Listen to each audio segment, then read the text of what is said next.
If it's tapped, then it's fact. If it's capped, it's a rap. Over and over and over and over. Broken record scratching, they lacking, they capping again. They steady smacking their lips and rolling their necks. Eyes twitching cause you really made it out of them jets. You parasailing. Meanwhile, they just flatline, working on the... What's happening, folks? Man, you know what it is. Your boy Straw Hat Joofy. Make it do what it doofy. You can find me here, there, and everywhere else like air, you know what I mean? We got another Friday night specials for y'all, man. So it's like I might be holding the reins tonight, too, so y'all gonna have to bear with us, man. What's happening with my dude, Con? What's happening, man? It's your boy, the comment, KJM, Sport Man, .5 that's the Bay. Catch me Universal the Base. Catch me on What It Sound Like podcast where you get your best reviews and interviews. And catch me here on Tapping No Capping. If you're a nerdy, you've seen it, then what's your opinion? What's happening with the doctor?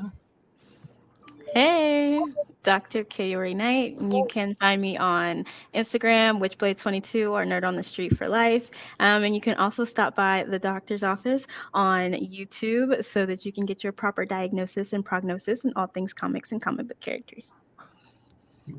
Okay. Oh, TikTok too. Charlie. Y'all niggas would be so proud. Oh, y'all got y'all intros down and shit. Look at y'all. Look at my children. Oh my god. Great. The youngest nigga here. Look at my children. It's crazy. Y'all know what it is, man. It's the Captain Diesel here. I'm a lot of places, so we got to recall them all. Then and Out podcast over on YouTube and any audio platform that is out and around presently. And Captain Diesel's Dojo over on YouTube, Twitch, TikTok, Instagram, and Facebook as well. And I'm doing some shit for Blurred as well. So I can find me around a lot of places. I'll be doing shit. A lot of places. Yeah, just so y'all know, this is Nerd on the Street. That's where you find Dr. Kaori. And shout out to Mike and Basic for We Got Questions, you know what I'm saying? But yeah, man, we on Tapping No Capping, man. You know what I mean? Like, follow, subscribe. Subscribe that day one time. Yeah, hit the button. It don't hurt nobody. It don't hurt nobody. So, man, if y'all don't know, tonight's episode is about the future of Black horror films, or you can phrase it as the future of Black characters in horror movies, whichever way you want to look at it, man. We're going to try to get into some old and new horror films featuring Black roles, either main characters, supporting characters, or, just that old school average Black character that just always die in the movie because they're hanging around a bunch of white people that don't know how to mind their business. You feel me? But we're going to get into all of that. So, let me see where. As you know, we have an evolution of Black people in horror films. So, since the first 1940 first Black horror movie, Son of Anagi, that was like our first Black horror movie right there. That's where a Black character was the main role, you feel me? And that was a big thing for that time too. I watched it, but I really didn't watch it. It's so damn old. It's kind of hard to get into, but if y'all ever want to take a look at it, y'all can go look at it. But it's old as hell. That movie there, Son of Anagi, is the synopsis of it is when many people think of old Black horror movies, the first one that often comes to mind is Blackula, if y'all ever seen that. But there was another film that came out decades before that. There was a classic Black exploitation horror, Son of Anagi, is a creature feature that was released in 1940 and was the first horror movie with an all-Black cast. It was directed by a dude named Richard C. Kahn. So it was basically like an 8-man turns on a woman who brought him back from Africa and ends up killing her. So it's basically like a King Kong story, kind of like, but it was actually a Black dude. Instead of turning into a werewolf, bro, kind of turned into an 8. He was like an 8-man type shit. And, he was the killer. So he ended up kind of like killing everybody in the city after he was brought over there. It was a pretty crazy movie. Have any of y'all ever seen this movie or heard of it before?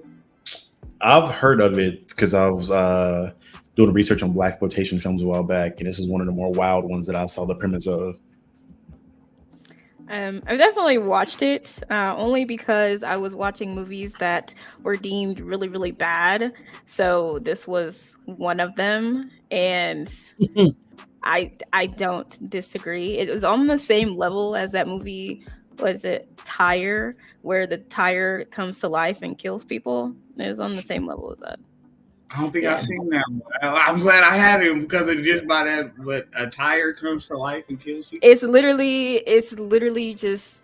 I think the tire has a name. I can't remember what his name is, but he has like vengeance against this small town and just goes around killing people. And I'm like, what is he's opening doors, taking people's heads off while they're driving. Tire opening doors is crazy. Or something like that with the old school red car that come back with the spirit in it and it be killing people. What's that? Caroline? What was that? What was the name of it? Carrie? Not Carrie. No, the one, the car. The Stephen King one. Yeah, in the car. I think it's like it's not Christine. Christine. Yeah. I knew it was with a C. That's like that. They just said, "Fuck the car, just the tire, huh?" We just gonna add a tire. Yep, it was just a tire, and I know he has a name, and I cannot, for the life of me, remember what it is. But yeah, that's different. Khan, I'm guessing you never heard of this one, huh? Son of a the only one I saw on there was Blackula. That's the only one. The one you talking about right now, nah. Okay. Yeah, I ain't heard of none of these besides no, the Bloodsucker. Yeah, Blackula. That's the only one I saw. It's crazy. Yeah. That's what it's saying. It's there right there, bro. Don't play me this time. Bloodsucker, and then we have Hold My Hand. So, but it says Bloodsucker on there, bro. That's what I'm saying. Y'all don't see it? Now we see it. I was just about to say. And just like Blade and start talking like that, I'm dead. Hey, but I thought that'd be a good opening. You feel me? I know I had just learned that this week. You feel me? I never heard of the movie before. I was thinking that Night of the Living Dead was the first, official person in a horror film movie. But come to find out, it was something way deeper than that. I'm sorry. His name is Robert, and the movie is called Rubber. The name of the tire is Robert. Robert the Tires. That's Flubber's cousin, Robert. I would have loved it in the room when they were pitching that movie. So like after the 1940, it took about a good 28 years before we got another at a horror film. So if y'all haven't heard of it, black and white film, Night of the Living Dead, it comes from them old ass times where it was hard to watch scary movies then too, because I don't know, the special effects was a little too much. But we got the first black survivor in a white horror film. That's how I listed it. So George A. Romero's 1968 masterpiece is unforgettable for many reasons. Sure, there's plenty of gory zombie fanfare, but the film is also memorable for its heroic portrayal of a black man, Dwayne Jones, in a role that wasn't centered around his race. Interestingly enough, the director didn't have a particular race in mind for the lead role. Jones just happened to be the best actor who auditioned. And so again, it was directed by George Romero, and the actor name was Dwayne Jones. He survived a whole night of horror. You feel me? A desperate group of individuals take refuge in an abandoned house when corpses begin to leave the graveyard in search of fresh human bodies to devour. The pragmatic Ben, Dwayne Jones, does his best to control the situation, but when the reanimated bodies surround the house, the other survivors begin to panic. As any semblance of order within the group begins to dissipate, the zombies start to find ways inside, and one by one, the living humans become the prey of the deceased ones. This was again by George Romero. For an old film, it was good, but the special effects was, basically like just zombies, makeup, people really didn't look that good, but it was decent, you feel me? But it was the first time a black man had survived a white horror film. It wasn't a nigga horror film, it was a white horror film. But no, so again, we survived that. Who's seen that? Who here has seen Night of the Living Dead? I've seen that. I haven't seen it in its entirety, but I've seen bits and pieces of it. Same. That's how I seen it. I haven't seen the whole thing. I've seen it in its entirety. Black history, bro. I ain't heard about it. I've seen it in its entirety. Ben is actually an interesting character throughout the movie. He's fun to watch. Dwayne Johnson. Wow. Dwayne Jones. The Rock. Dwayne Jones does like a really good job portraying the character Ben, and for it to not be, and you can very much tell that it wasn't supposed to be surrounding his race at all, because you can of course tell when something is supposed to be surrounding their race. So I was really glad that the direction they took that in, but in its entirety, as really bad to look at it like with your actual eyes as it is because it's so old, I thought it was good. I noticed like the movie that like really kicked off like the craze of zombie flicks for a long time. Please put that comment up. Please put it. Looks like, and who is that, bro? Who is that? Oh, Blues Brothers. I know the Blues Brothers. You gotta play mean scat. When I first got on here, I was like, my nigga looked like one of these I was sitting in the back of Bumpy Johnson on Hoodlum. I was going for old school Men in Black, but you know.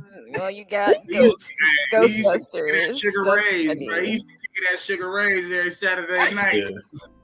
Smooth Jehovah's Witness. You gotta do what I asked you to do, bro. You gotta send me the flyer for the Rebellion 5, man. Shout out to the Rebellion 5 so we can start giving y'all shout outs for y'all episodes and shit like that.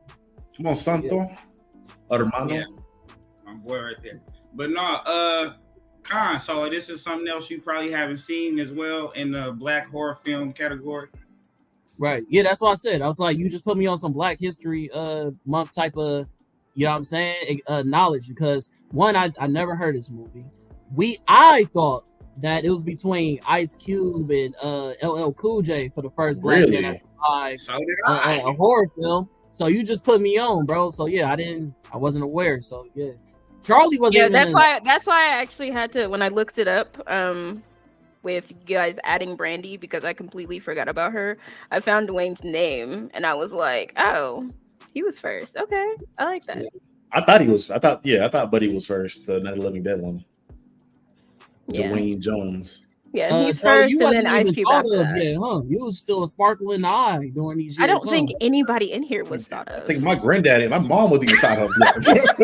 My granddaddy was like a child. My mom was 6. Yeah, that was 1968. So yeah, nobody. Yeah, 68. Yeah, I went up to the 90s. My grandma and them was just around. It was their teenage years, I believe. You feel me? My mom was 8 years old. We know you was back around there sharecropping and shit. So we. Nah, I was. You call it sharecropping? I was back there marching with the Kane the Conqueror, cuz. Definitely looked like you was at the March on Washington, though, bro. You heard that? Bro was on that balcony that day. He know everything that happened. He know everything. Come on, brother Malcolm, I got you.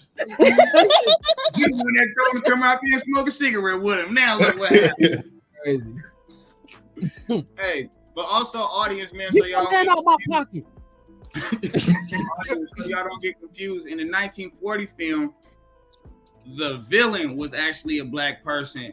So you feel me? In this 1968 film, the black man was actually the survivor. So y'all don't get it confused when we say the first black survivor in the film.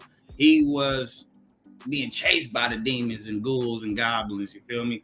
In 1940, we were the monster. That's why when I read it, said the black exploitation part, because they portrayed us as an ape monster. If y'all catch that, y'all get it right. You know what I mean? If anybody know, he know over there. No, but yeah, so he was the first black male survivor. And then after that, we move on a couple years over. We get to, I mentioned it already, is Blackula. A lot of people might know this movie. This is another black exploitation movie, but came out in 1972.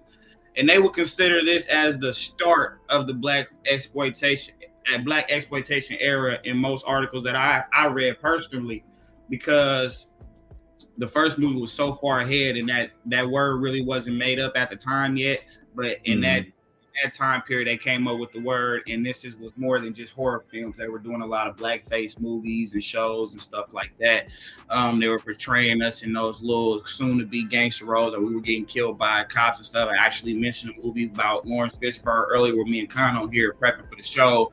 That was in that generation too, where the basketball player got killed by cornbread, so it was that generation, if y'all know where I'm going with, in 1970s and stuff like that. So Blackula, so during a visit to Transylvania, an African prince played by William Marshall gets turned into a vampire by Count Dracula, played by Charles Macaulay.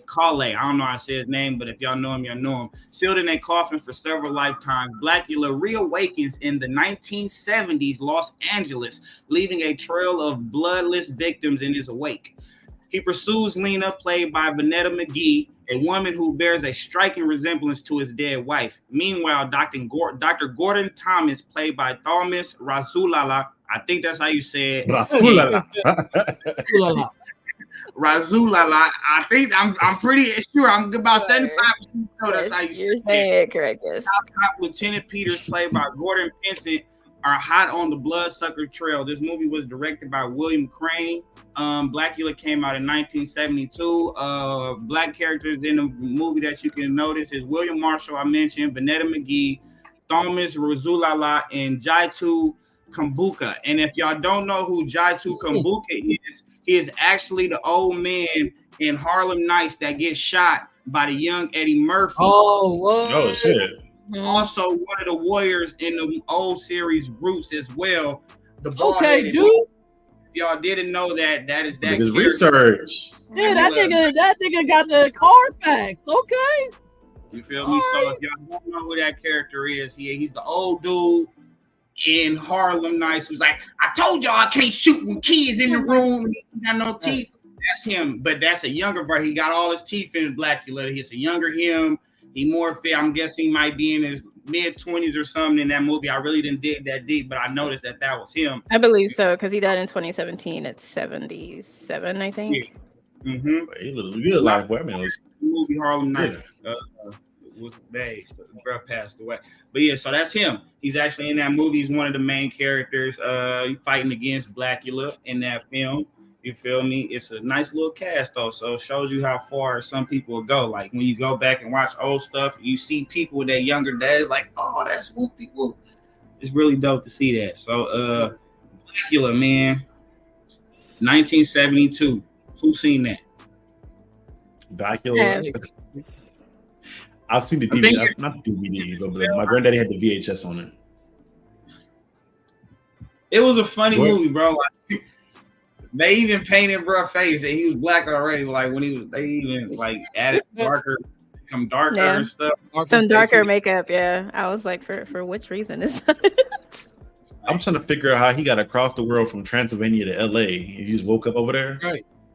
I mean, you know, they put that coffin in on a boat, you know what I'm saying? Like that usually is that's how they did it in Vampire Brooklyn. So, you know what I'm saying? Yeah. Well, it's typically how they travel anyway, because if you know vampire lore necessarily, like you have to put dirt in the coffin. So like if you watch the Dracula miniseries on Netflix, he got all the way from fucking England to like New York or something like that. At the bottom of the ocean, like they just so happen to find him. That's crazy. I don't know if y'all seen the Voyage of the Last Demeter, but I know that's kind of a similar thing. That show's really good. Yeah, that show is so good. I love the movie. It's called the Voyage of the Last Demeter. Mm-hmm. It's essentially taken like over the course. So back in the day, they had like in the book there was a captain's log that was essentially keeping track of them transporting Dracula from England. No, he was from Transylvania to England, I believe. Transylvania to England, yeah. Yeah, and it was pretty much, he was just like murdering the entire crew. So they pretty much turned that whole log from that insert of the book into a movie. Mm-hmm. It's pretty solid. Really, it came out last year. It's pretty solid. It is. That is my husband, Chris.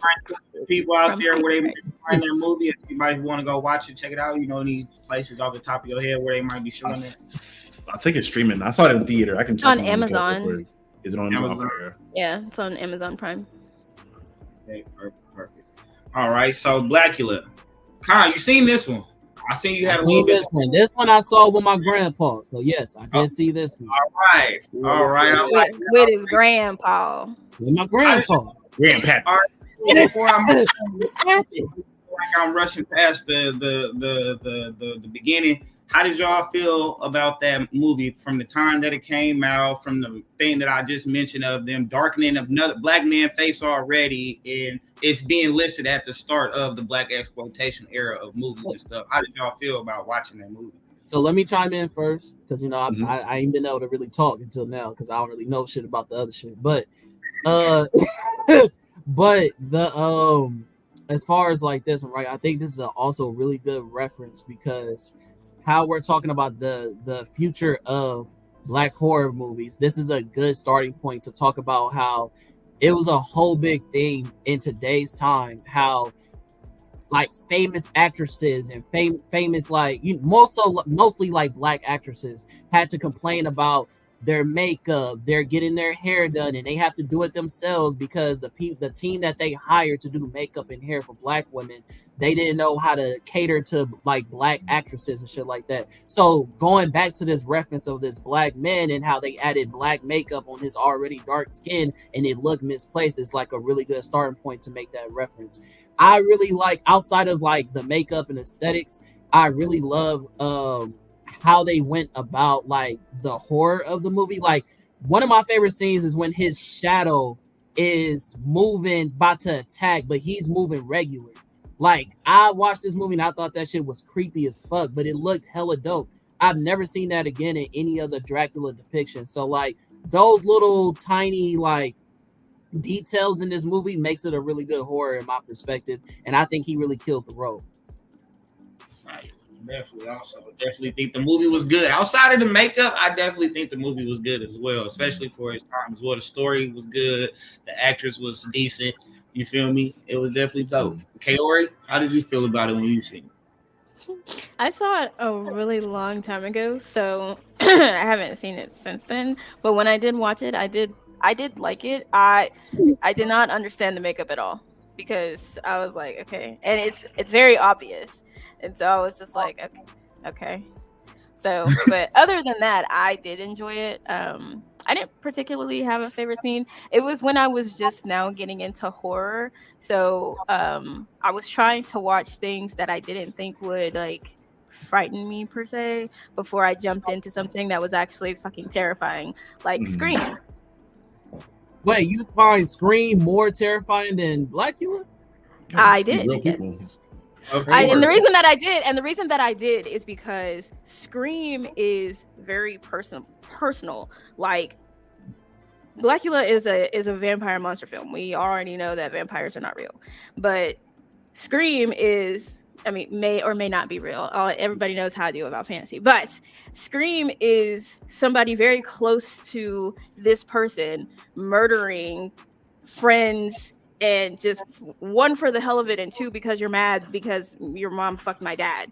Like that could be anybody, and it terrified me because I'm just like, white people are fucking crazy, and at this point in time, somebody can just do it randomly, especially when it came to Scream 2, and you're killing people with the same names as the people before, and you killed that man in the bathroom. Like, let's be serious. You stalked them and killed them in a movie theater.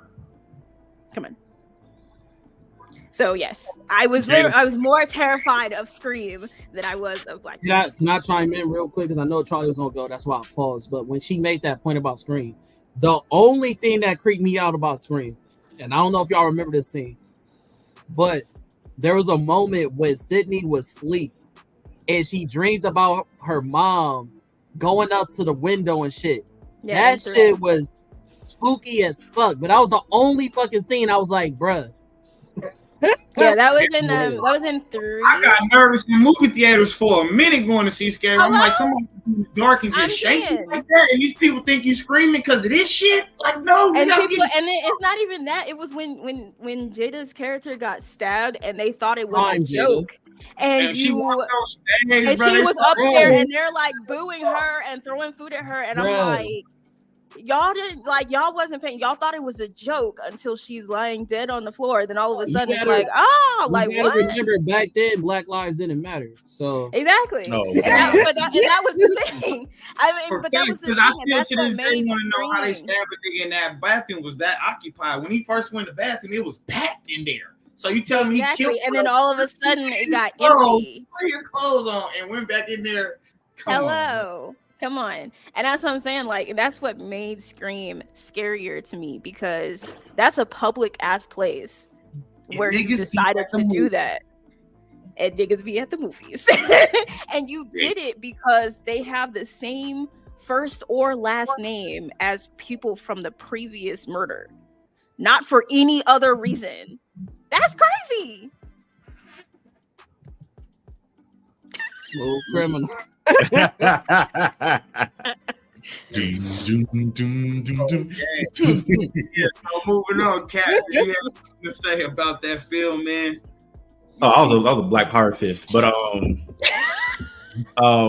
yeah. In regards to the blaxploitation film with Blackula, I have a really mixed relationship when it comes to blaxploitation films, because inherently in the name they're exploitative and of Black people, so you kind of just feel gross watching them sometimes. I'm like, okay, this is blatant exploitation of us and our culture.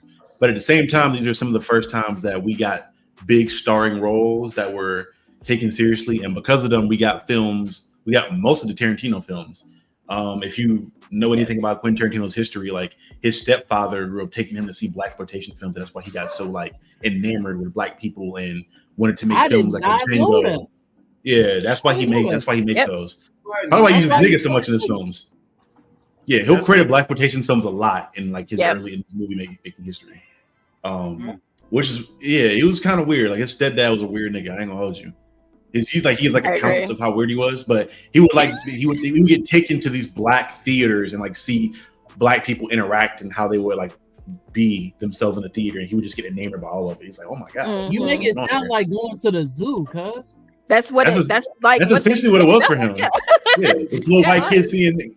Because I know at least going off of stories that my granddad used to tell me, when they would go to like the segregated theaters, like they would make the Black folks sit at the top of the theater away from the white people. So you would see Black people like throwing popcorn and shit on white folks and acting the fool in there. So if he's in an environment like that, I could imagine where I'm like, oh, it's gotta be weird or out of place if you're like a little white kid and seeing all this shit going on. That's hella dope. I didn't know that about his history. I'm not Tarantino stan, but I love the Django. Yeah. I love me some Tarantino. Uses nigga a little too much, but you know it is. But you know what? I mean, you got to also look at like Kill Bill. You know what I mean? I don't remember not one N-bomb being dropped. You know what I'm saying? So you got. But you only have like one. You only have like one Black person in there, so you don't really have nothing to say. But it was though. You know what I'm saying?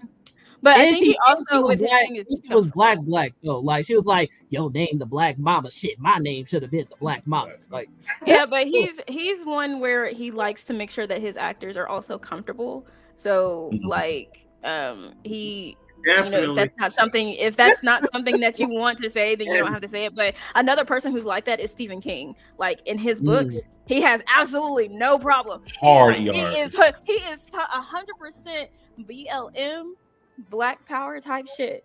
But in them books, as soon as you come across a racist character, that hard ER is up and down the page at least 15 times. Every letter for that ER. But I mean, to be fair, if you're gonna do a true depiction, you got to, right? If you're gonna do it, true. But it's sometimes every book. Sometimes it'd be so much where it's like inaccurate. Like I know dudes were racist back then, but they ain't know what they use nigga that much in a sentence. Like literally, like, I can't remember. I think it's called Mr. Mercedes, and there is one whole page in Mr. Mercedes where it was either nigger or boy, and it was up and down the whole entire page, front and back, a conversation. I'm like, you are super racist, are sir. You okay? Is this character okay? Do you have something that you would like to say to us? Speak now, forever hold peace. But yeah, blaxploitation again, it has its pros and its cons, and it's led to some positive stuff in cinema. But I still feel very divided on it personally sometimes. Okay, gotcha. So here might be another piece of game as we move along in this episode. Come to find out, there's still somebody else before Ice Cube that survived a horror film. Mm-hmm. Okay, let's hear it. So we move on. Oh yeah, that's right. Black character survives another night of terror. You're supposed to say another black character, but you know where I was going with it. So we got this movie called Night of the Demons. 10 teenagers party at an abandoned funeral parlor. Why, I do not know. On Halloween night, when an evil force awakens, demonic spirits keep them from leaving and turn their gathering into a living hell. This movie was directed by Kevin S. Tenney. The person I'm speaking of is Alvin Alex. He plays Roger in Night of the Demons, and he is one of the 2 survivors of this movie. Mm-hmm. I thought it was Don Cheadle for a second. That's crazy. I do remember that. I just could never remember his name. His name was Roger.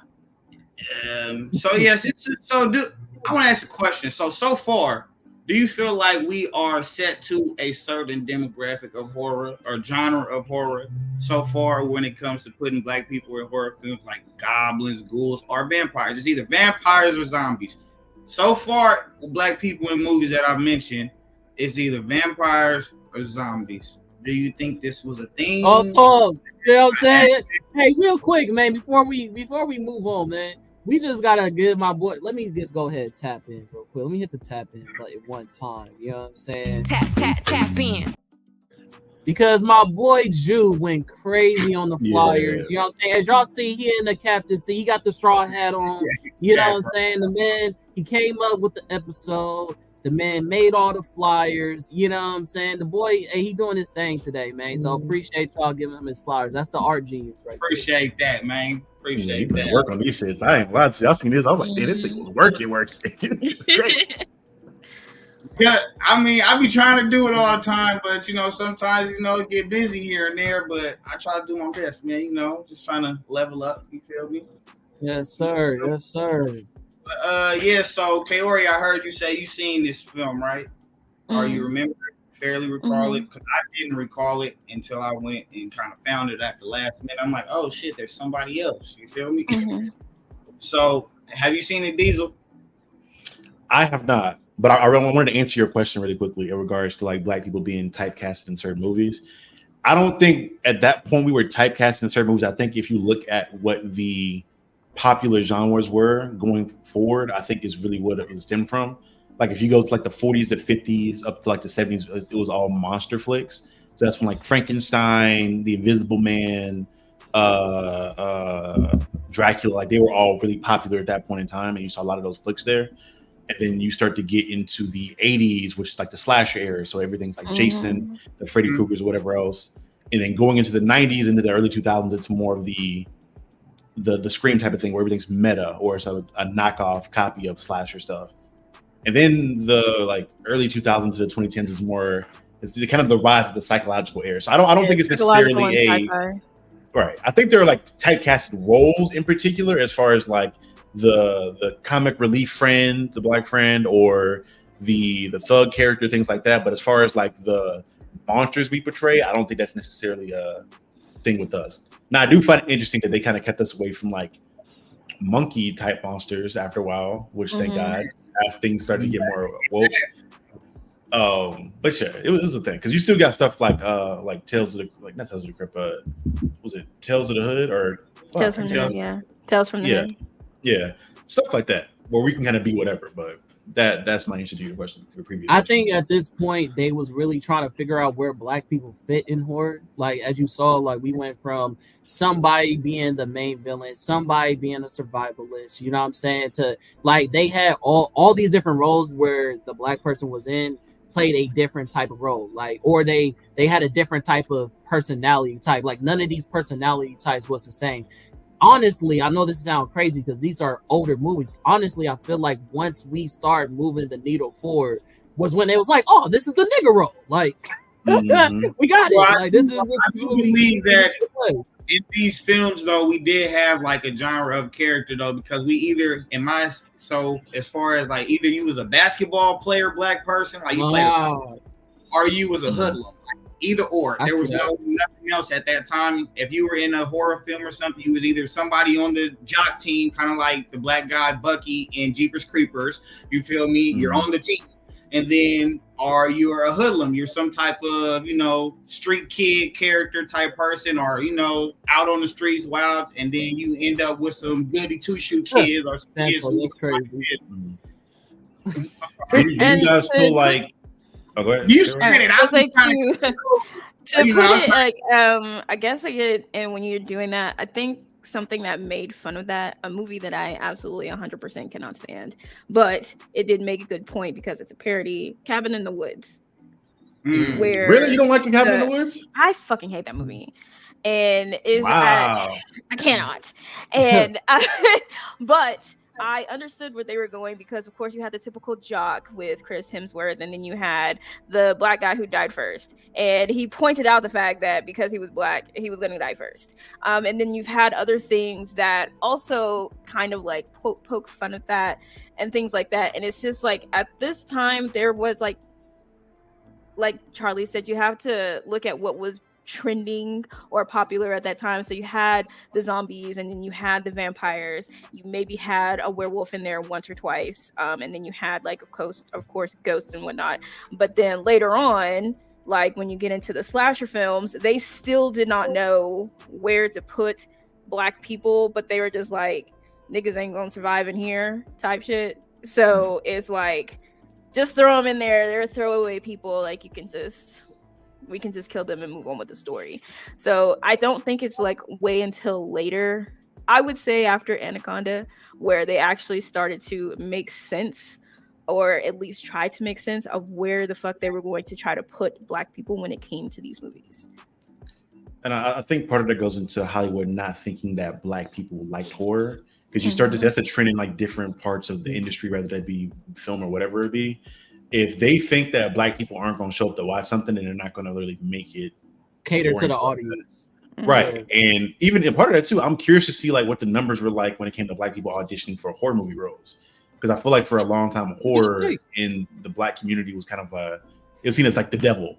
I know like a lot of people that that's a fact. They weren't able to watch like Harry Potter because it was like, oh, that's the devil's work. We can't. I mean, but also though, because you gotta also remember during this time was mass incarceration, all this other shit. I feel like past this, like right before we're even doing these movies, we had all types of propaganda about black men literally being depicted as like heathens, hoodlums, like not talking about movies. We're talking about literally just for white audience.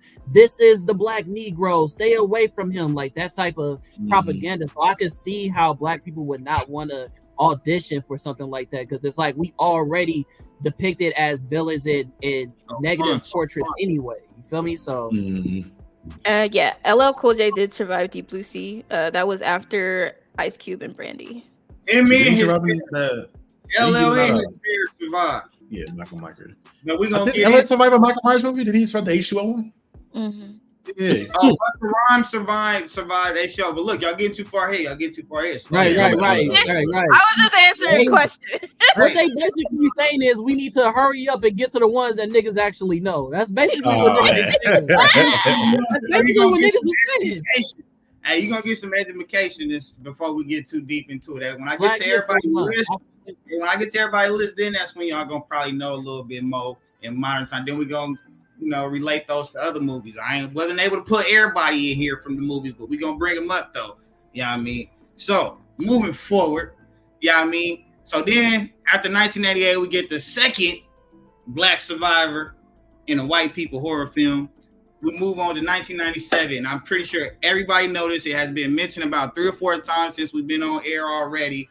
It's the new age of black people in horror films. You feel me? We got Ice Cube in the film Anaconda.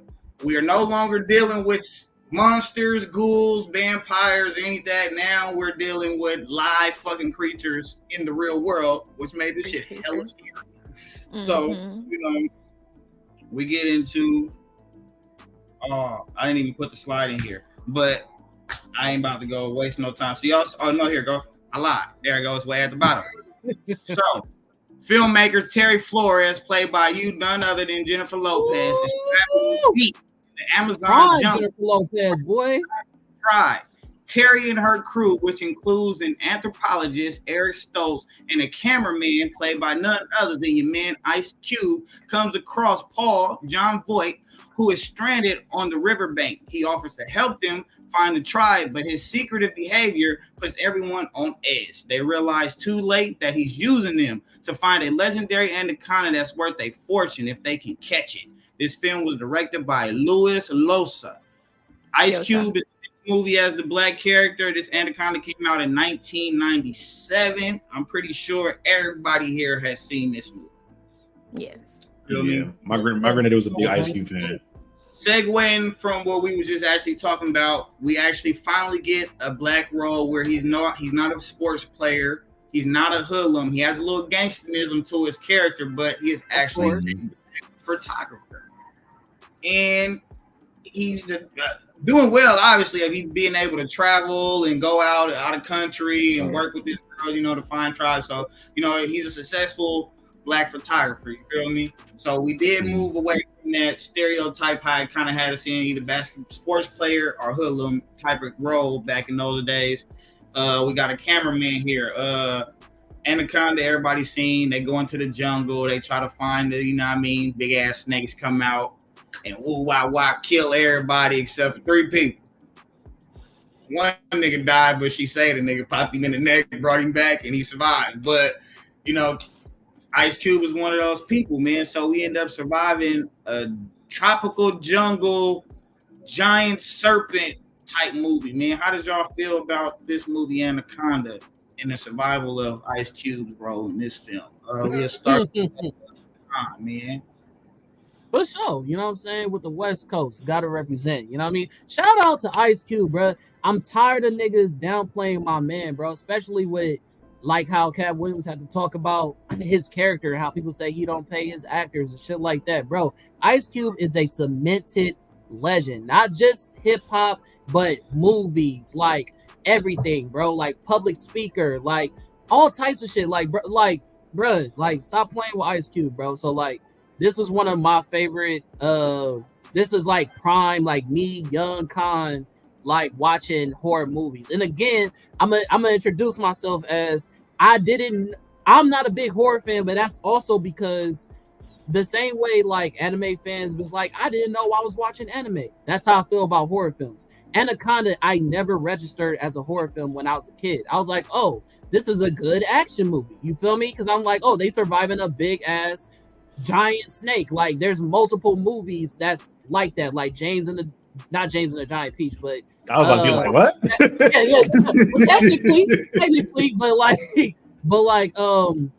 what's it called?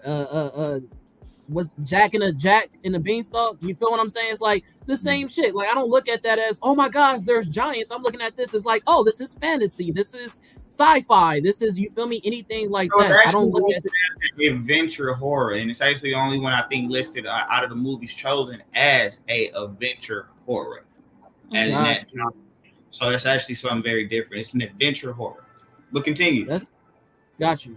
But yeah, so like past that, I think he did a great job. I think that the depiction of Ice Cube was very accurate. Like not just him as, he's not Ice Cube in it, but I'm saying as a black man being in that circumstance, he held his ground. He wasn't treated like no bitch. And you feel me? Like he outsmarted, you feel me, his counterpart. So I was like, no, that was solid. Like, and I feel like every black man in that movie expected Ice Cube to die when we first watched it, and when he survived, we all secretly celebrated. You feel what I'm saying? Which is why we keep talking about it till this day. Secretly, it's crazy.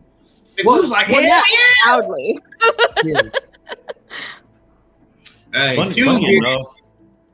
funny enough, I saw a director. I can't remember who it was, but he was kind of breaking down because apparently, according to him, Black people dying first in horror movies is more of a mythology and than an actual reality.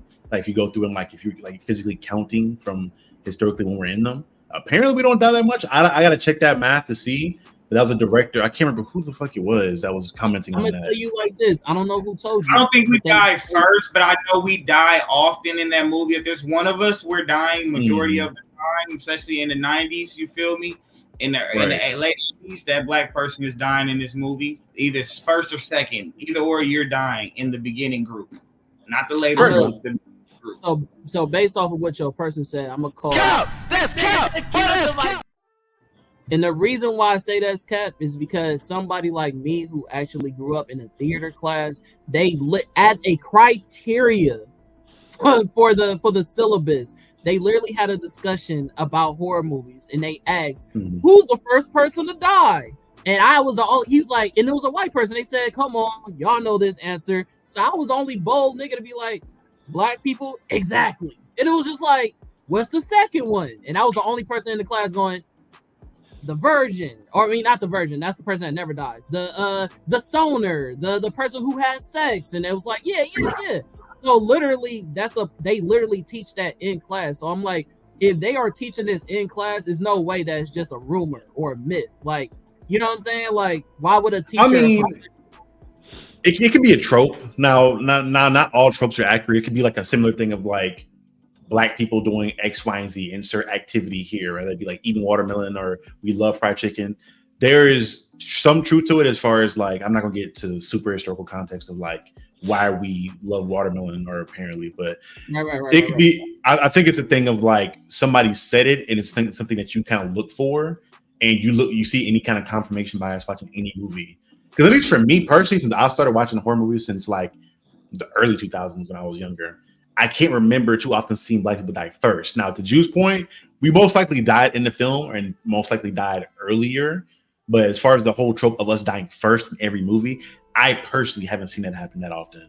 But granted, I did watch it in a more of a, not a woke era, because I think the 2000s to 2010s wasn't like woke like that for real, but where Black people were a lot more involved.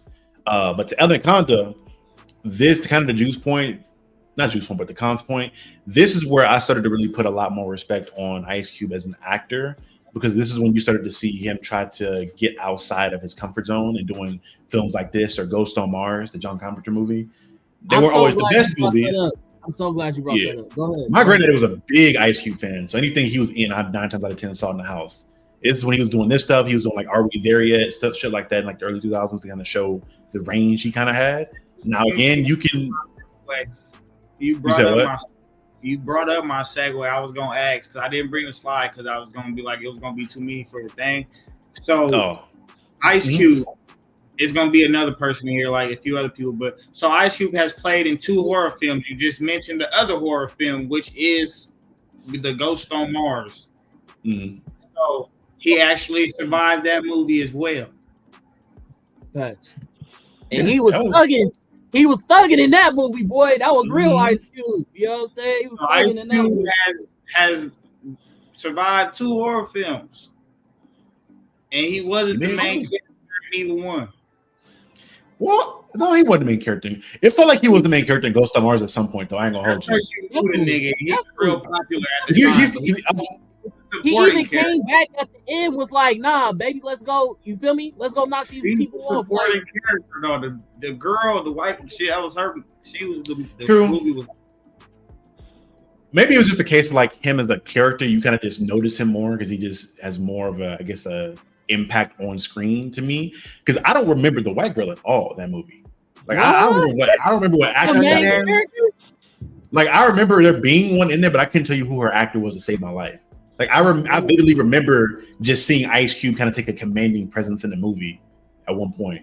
Because I remember like that one scene in particular where they like initially went outside to Mars when they all like loaded up on guns. He was like in a dead center just about.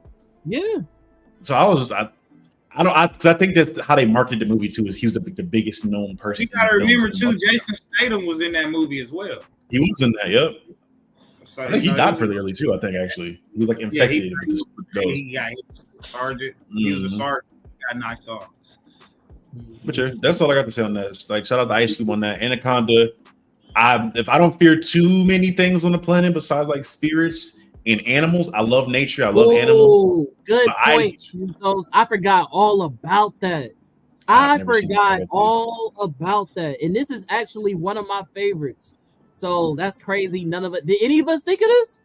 No. I never seen it. I know Usher's in the movie. I already knew he was in the faculty and survived. I just didn't know what year that was. He's still behind everybody else though. He's in between LL Cool J and Brandy. Yeah. Shout out to Usher. LL Cool J is 1999. Him and Brandy the same year. I mean, him and D Blue C is the same year. Him and LL Cool J survived the year. So LL Cool J, D Blue C, and faculty Usher survived the same year. But again, Usher was never really in no real threat because they weren't trying to kill the bodies. They only wanted to inhabit the bodies. Only those who opposed the situation were those who were killed in the faculty. I think that's one of the reasons why it probably wasn't really brought up, because in reality, bro wasn't in no real actual deadly danger. It's more like, okay, I'm just taking over your body, because at any time if the things died, you're still in there. You feel me? They were still inside. You know what I mean? So that's probably why Brad didn't make it on here. But yeah, Usher did. You ain't lying. But before we was about to get to that faculty part, I was going to also mention that Pam Grier was also in Ghost on Mars. Mm-hmm. Shit. She was one of the earlier horror originators for real. Pam Grier is like that. She like that. Shout out to the GOAT, Pam Grier. You feel me? She was in that movie. Those are the two black people I wanted to mention from Ghost on Mars before we slid by. You feel me? It was Ice Cube and Pam Grier. But I still gotta watch Foxy Brown at some point. I have yet to see that. I gotta watch that. That's crazy. Bro, I just haven't got around to it. Right. I was about to say, like, that's what it jump started her career, boy. Like, it's some good. It's two good reasons why. You know what I'm saying? This nigga. Yes, sir. That was cool. So then, let me see where we at. Go back up. I don't know how I ended the way down there. So, bam, after Anaconda, we had a lot of brothers surviving, bro. There's a lot of brothers. Not too many women survived in these movies that was black. You feel me? They was dying off for sure. They was scream queens for sure. So, move on 1998. You feel me? We got the first black female survivor in the white horror film. And it's our sister, Brandy. Yes, sir. You feel me? Shout out. A lot of what I've noticed, bro. This is a trend. A lot of the first actors, or at least like the people, like was coming from LA. You know what I'm saying? Like Brandy's from LA, God. Ice Cube is from LA. You know what I'm saying? Even that first vampire, Blackula. I don't know if he's from LA, but the vampire was in LA. You know what I'm saying? So you got it. All right. So let me hide this real quick. So just so you know, some more education. Back then, a lot of black shows, even sitcom shows, were based in LA because that were even where the studios were. Like Sanford and Son, he moved from his hometown, they moved to LA and all of that. Like a lot of shows were in LA, you feel me? Even the parents with D.L. Hughley, all of them, you feel me? LA. Mr. Cooper was in Oakland, you feel me? But that's from town. A lot of California-based cities, San Diego, Frisco. That's what Raven was in, San Francisco. You feel me? So like, that's what Raven. Yep. Yeah, the California-based shows. You feel me? We get a few like that's down south. Don't get me wrong, but a lot of sitcoms and stuff for black people and everything and shows back then. It was LA based. You feel me? Because it was a Hollywood lifestyle. They wanted to bring that light to Hollywood. You feel me? Like, most movies are filmed over there because of that accessibility. Because all the stars were there because of Hollywood. And like I think you started to see a turn now where like Atlanta's starting to be the big place now for not even just black stuff, but one is the taxes for one, and two, like you starting to see a lot more places like they'll film stuff in Atlanta or like places around Georgia and just build this kind of what they did in LA, like the inverse of LA. They would film stuff there and just build sets and say they were somewhere else. They'd be like, oh, this is Mississippi, but then they had the set built in LA. Still LA on set. Like the Mummy and everything, Grinch, goddamn Nutty Professor, all that LA. Gotcha. So what was you saying with that slide? Yeah. So Brandy was the first black female survivor in a white horror film in 1998. So a year after killing a vengeful hit-and-run victim Ben Willis, played by Muse Watson, who gutted her friends with an iron hook. College student Julie James, played by one of the from back in the day, Jennifer Love Hewitt. Is by the experience. When her roommate Carla, played by none other than Brandy, wins a vacation for 4 to the Bahamas, she plans to bring along her boyfriend Tyrell, played by your boy Mekhi Phifer, and attractive Will, played by Matthew Settle, and Julie. At the resort, Julie starts receiving threatening notes and realizes Ben is still alive. This movie is directed by Danny Cannon. This is I Still Know What You Did Last Summer. Cannon. For y'all who ain't seen this movie or don't know this movie, this is part 2 of I Know What You Did Last Summer. So you might want to watch part 1 and then watch part 2 if y'all ain't never seen it. I'm learning now in this day and age, some people ain't seen everything that I've seen. So I'm going to start saying that. If you ain't seen it, go see that one for sure. Brandy do her thing. I ain't gonna lie, it was like 3 moments in that movie where you thought she was about to die, and she was I'm so glad you said that, bro. I'm so glad you said that. That was all I was about to say. She was like, "No, I'm still here. I'm phenomenal." Hey, fire though. Everybody here has seen I Still Know What You Did Last Summer. Yes. Kind of to my point, what I was talking about earlier with like the slasher kickoff that happened at the Scream. Scream came out in '96, and then right when that came out and it was all popular, this is one of the spinoffs you would see as far as like things that would try to emulate that. But like the first one came out in like '97, this came out. They said this is '98, right? I think so, yeah. And then like right soon after that, you got like Urban Legend that came out, Cry Wolf. Like you saw a lot of like Scream like slashers start popping up after that. But this is like the slasher era. Well, not the slasher era, but like the meta, I guess, teen. I don't know what to call this era of slasher. It's like a slasher part 2 because it's not like the Michael Myers stuff. Yeah. But this film was good though. I mean, it was cool. I looked at it like another Scream. I was a friend of Brandy. I was rocking with Brandy because I was a Kobe fan. So hey, you took Brandy to prom, bro. Yes. You got the stamp. Hey, man, you already know what it is. You moving above, man. We got you, bro. It's coming. You know what I'm saying? Appreciate you, Rain. Rain, you're a real one. We still got beef, Rain. Everybody in the comments, man. Shout out to All Black. Shout out to Santos. Shout out to Duce. Shout out to Rain. Am I missing anybody? Yeah. Shout out to Giggle Me. Yeah. But yeah, shout out to all y'all, man. Y'all be staying tuned in, bro. I just want to say shout out to the people watching. But yeah, go ahead. But yeah, that was all I had as far as like the little quick tidbit in horror history. I think I liked Brandy in this. I think the TV show I Know What You Did Last Summer took kind of a page out of this one for the TV show, especially with the black girl surviving. I wish it didn't get canceled because they kind of left they kind of left the cliffhanger on her. If you guys haven't seen the TV show, have y'all seen the TV show? I have not. I have. So if you haven't seen the TV show, the very end of it, like we don't get anything else after that, which I actually hate because it was really good cliffhanger and it was a really good like opening for the black actress that they had to continue forward.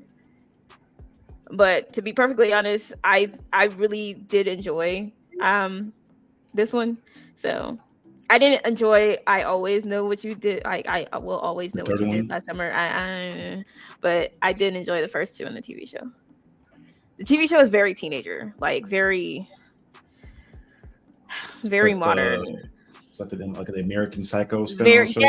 But like it's like they involve social media a lot, so it's like very Scream 4, where everything has to be done for social media. Okay, so for me, I actually enjoyed this one more than I liked the first one. I know that's like controversial and crazy, but the reason why I felt that way, no, it's not controversial. No, for me, it's not. Oh, a lot of people feel that way. I don't love these movies in general, though. That's not the thing. Be better than the first one.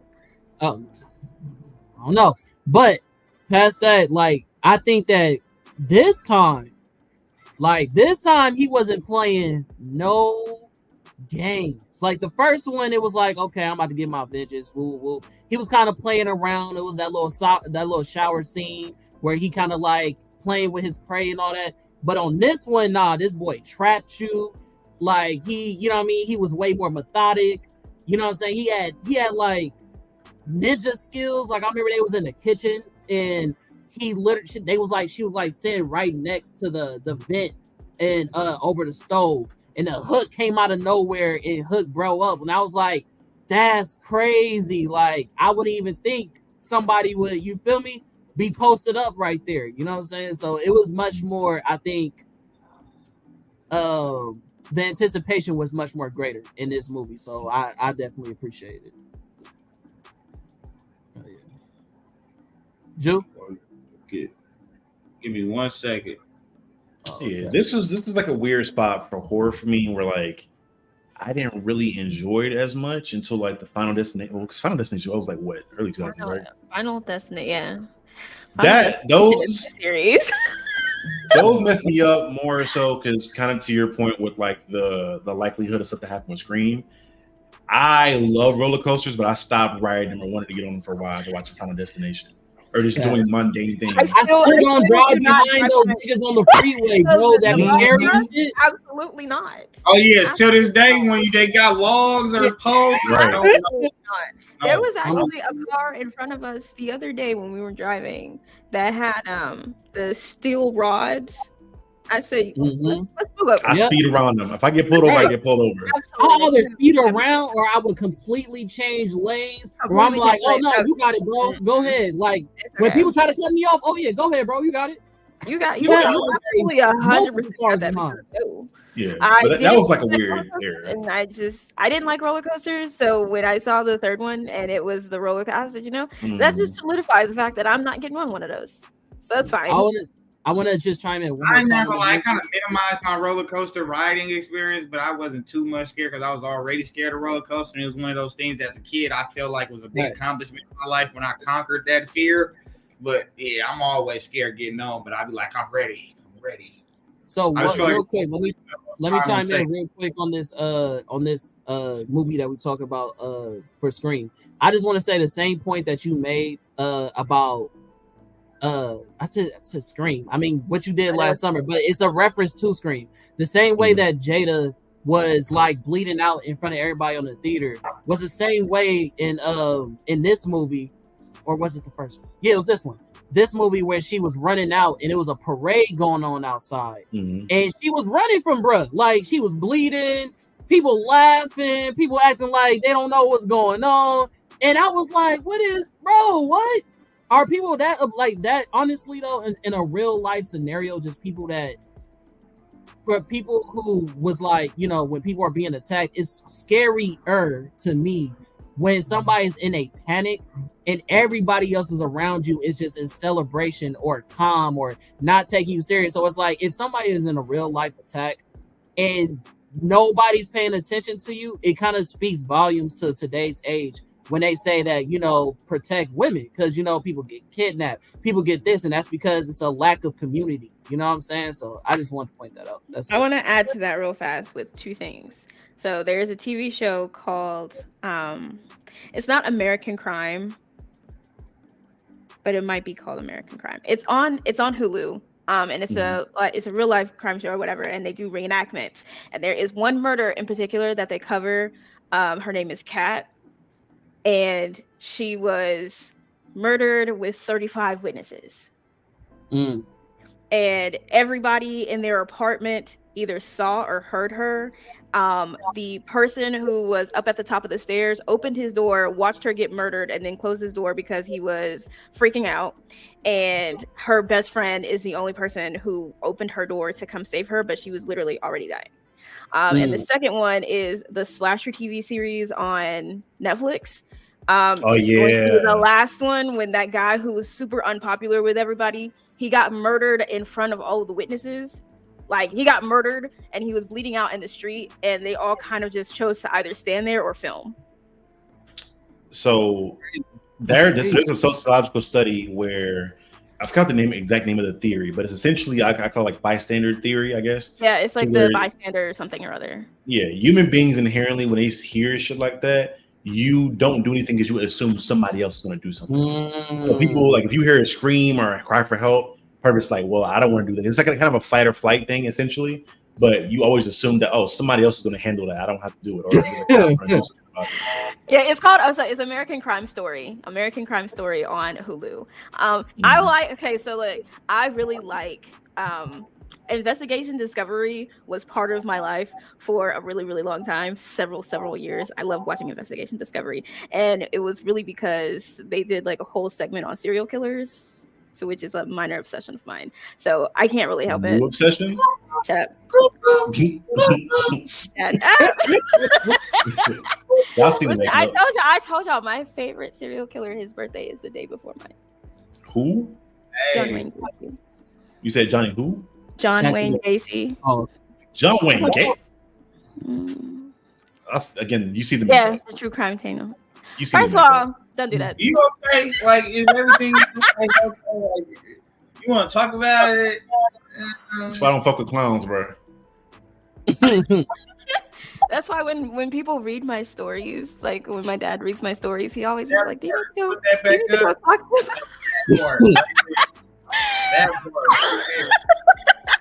That's the crazy key, Rain. That's crazy. I got a favorite fictional serial killer. But it's John Wayne Gacy and it's Albert Fish. And it's not necessarily, it's Albert Fish. Okay, so Albert Fish was the one who was eating children and then writing to the parents about how they tasted. It's not necessarily the method of killing. Right. We not gonna skip over that, bro. Man, hey, talk to God. It's not necessarily the method of killing, but it's the psychological process you went through to get from point A to point B. Like, how did you told y'all niggas from the day I met her about her hiding bodies, and niggas did not believe me. Y'all thought I was just jokes. Ha ha. No, nigga. No, she is a murderer. I ain't hit nobody. Okay. I haven't hit shit. Good friends, because she was just out here talking about how she liked Jeffrey Dahmer. So y'all just gonna be friends of the world. Yeah, Jeffrey Dahmer is a lot. Okay, Jeffrey Dahmer is a lot. Yeah, so it's Ted Bundy. How is that a lot when you like the owl dude? We eat kids and write letters to parents about it. I think if you know more serial killers than you know who our presidents were, is a problem. Bro, if you can name all their names like that, and you know their birthdays, but you don't know all the presidents. That's first of all, I do know presidents. Second of all, I do know that we just actually had for Black History Month. I'm gonna say it. For Black History Month, while we sit here talking about it, one of the most prolific serial killers in. I'll be on that bitch getting interviewed. Like, I knew it, man. I called it from the very start. Did y'all see that one lady who killed that dude? And they did it's like a very famous interview, and she was like, crazy lady. And she's like, I did it. Yeah, I did it. She killed like 18 men or some shit like that. She was like, oh well, I took him upstairs. She said, walked on his own upstairs. Yeah. I was like, bro, but this is the crazier part, bro. After she was done with the interview, she was just like, "Oh, can I see it? Was that a good take?" I said, "This bitch." She did. She sure did. But listen, for Black History Month, I'm gonna go ahead and tell you, Samuel Little is the most prolific serial killer in U.S. history, and he is Black. Okay. And he's had 90 murders. I want to say they claimed 88. I mean, you're not counting the Facebook user. He's been killing since the 70s, but he only got convicted for like 8. Because they couldn't find the bodies to the rest of them because he conveniently forgot. Y'all need Jesus. Well, we about to treat Kaori like Lil Milton from the Boondocks. Yeah. That's funny as hell. So, moving along in the history book of Black horror films, you feel me? We moved to 1999, you dig? So we done dealt with goblins and ghouls once or twice. We have vampires about twice so far. And I think now we just had our first slasher with Brandy, and I Still Know What You Did. Well, now we got another one of them animal situations. You feel me? So we had a snake. Now we dealing with a big ass tuna fish. Yes, sir. So this is another rapper turned actor. You feel me? He actually did it before Ice Cube did it. You feel me? After. I need love. No, I'm talking about. Oh, you're talking about rapping. Rapper turned actor. Rapper turned actor, yeah. LOL Cool J is crazy. LOL. That's crazy. LOL Cool J. This nigga is not serious. Hey, somebody get that caption right there. That was a fuck up at his mind. Look, Dr. Susan McAllister, played by Saffron Burrows, is harvesting the brain tissue of DNA altered sharks as a possible cure for Alzheimer's disease. When the facility backer sends an executive, Samuel L. Jackson, none other than the motherfucker himself, to investigate, a routine procedure goes airy, and the shark starts attacking the researchers now. With sharks outnumbering their human captors, McAllister and her team must figure out a way to stop them from escaping to the ocean and breeding. This movie has Samuel L. Jackson and none other than LOL Cool J. Big Blue Sea came out in 1999. I actually forgot to put the director of this movie in here, but anybody know off the top of their brain? I can look it up real quick. You said what for Deep Blue Sea, right? Mm-hmm. So directed by John Poe. Oh, it's actually this is one of the other films that I had in here. Actually, that's why I didn't put the director. So this was directed by 3 different people. So you have John Pogu, I think that's how you say it, Rennie Harlan, and Darren Scott. It was a 3-way tag team director on this film here. You feel me? As y'all know, my boy LL Cool J was the chef on this weird ass science lab on the water. You feel me? Some more shit. I forgot to mention Anaconda. This is some more shit that niggas really don't do. You got Ice Cube going to the safari jungle shit. You know what I mean? That ain't no real niggly shit. Then you got at that, and then you got my boy LL working on this little facility in the middle of the water. You feel me? And his part of the building is under the water at that. The kitchen is under the water.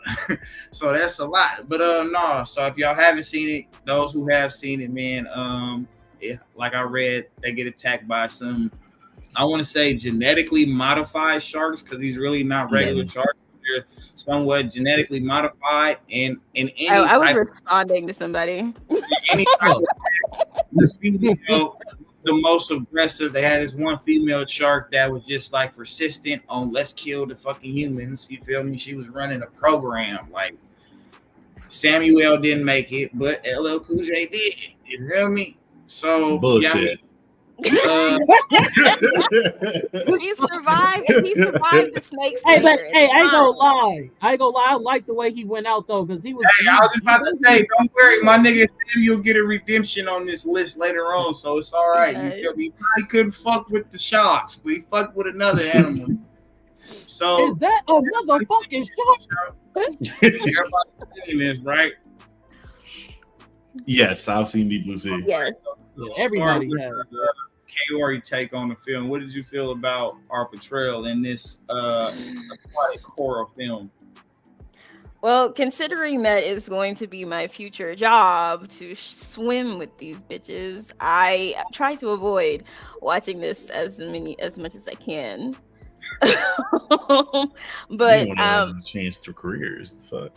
Yeah. Now I just want to make I'm just making a correlation, right?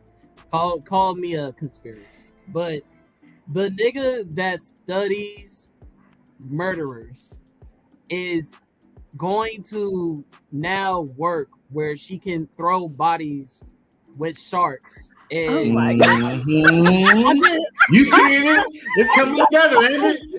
I'm just saying. First of all, don't do that. Second of all, I'm only giving them medical assistance as long as they come to the surface. Now, if they don't come to the surface, I have to get in the cage and go down there. But Other than that, I did enjoy. I remember asking you a goddamn thing. I did enjoy this movie. And it was very interesting that they are genetically modified sharks, and they became super geniuses very fast. I've always appreciated that about the movie, and I always enjoyed it a little bit more than Jaws. Effects. Only really because of the genetic modification of it, and then that how all of the characters interacted with each other and then interacted with the sharks and all of that stuff. So I enjoyed it the few times that I have watched it. Again, as I say, I have avoided for the past 3 years watching this movie, considering that it will be my job soon. So do you have a favorite scene? Hey, I'm running this show. When he kills the last one in the kitchen. That was my scene. Was in the oven. We had to hide the bird there. Hey, my nigga. That was some shit, boy. Had me nervous. I said that was a good one. That was a good quick thinking with things that you know. We on the same page. I fuck with you right there. Comment. Tell us about your feelings towards DC.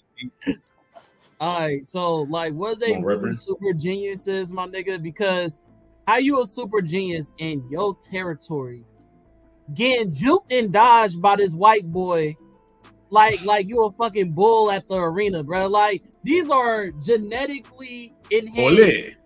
Exactly. This nigga was in the water, like, oop, you missed me, like, how?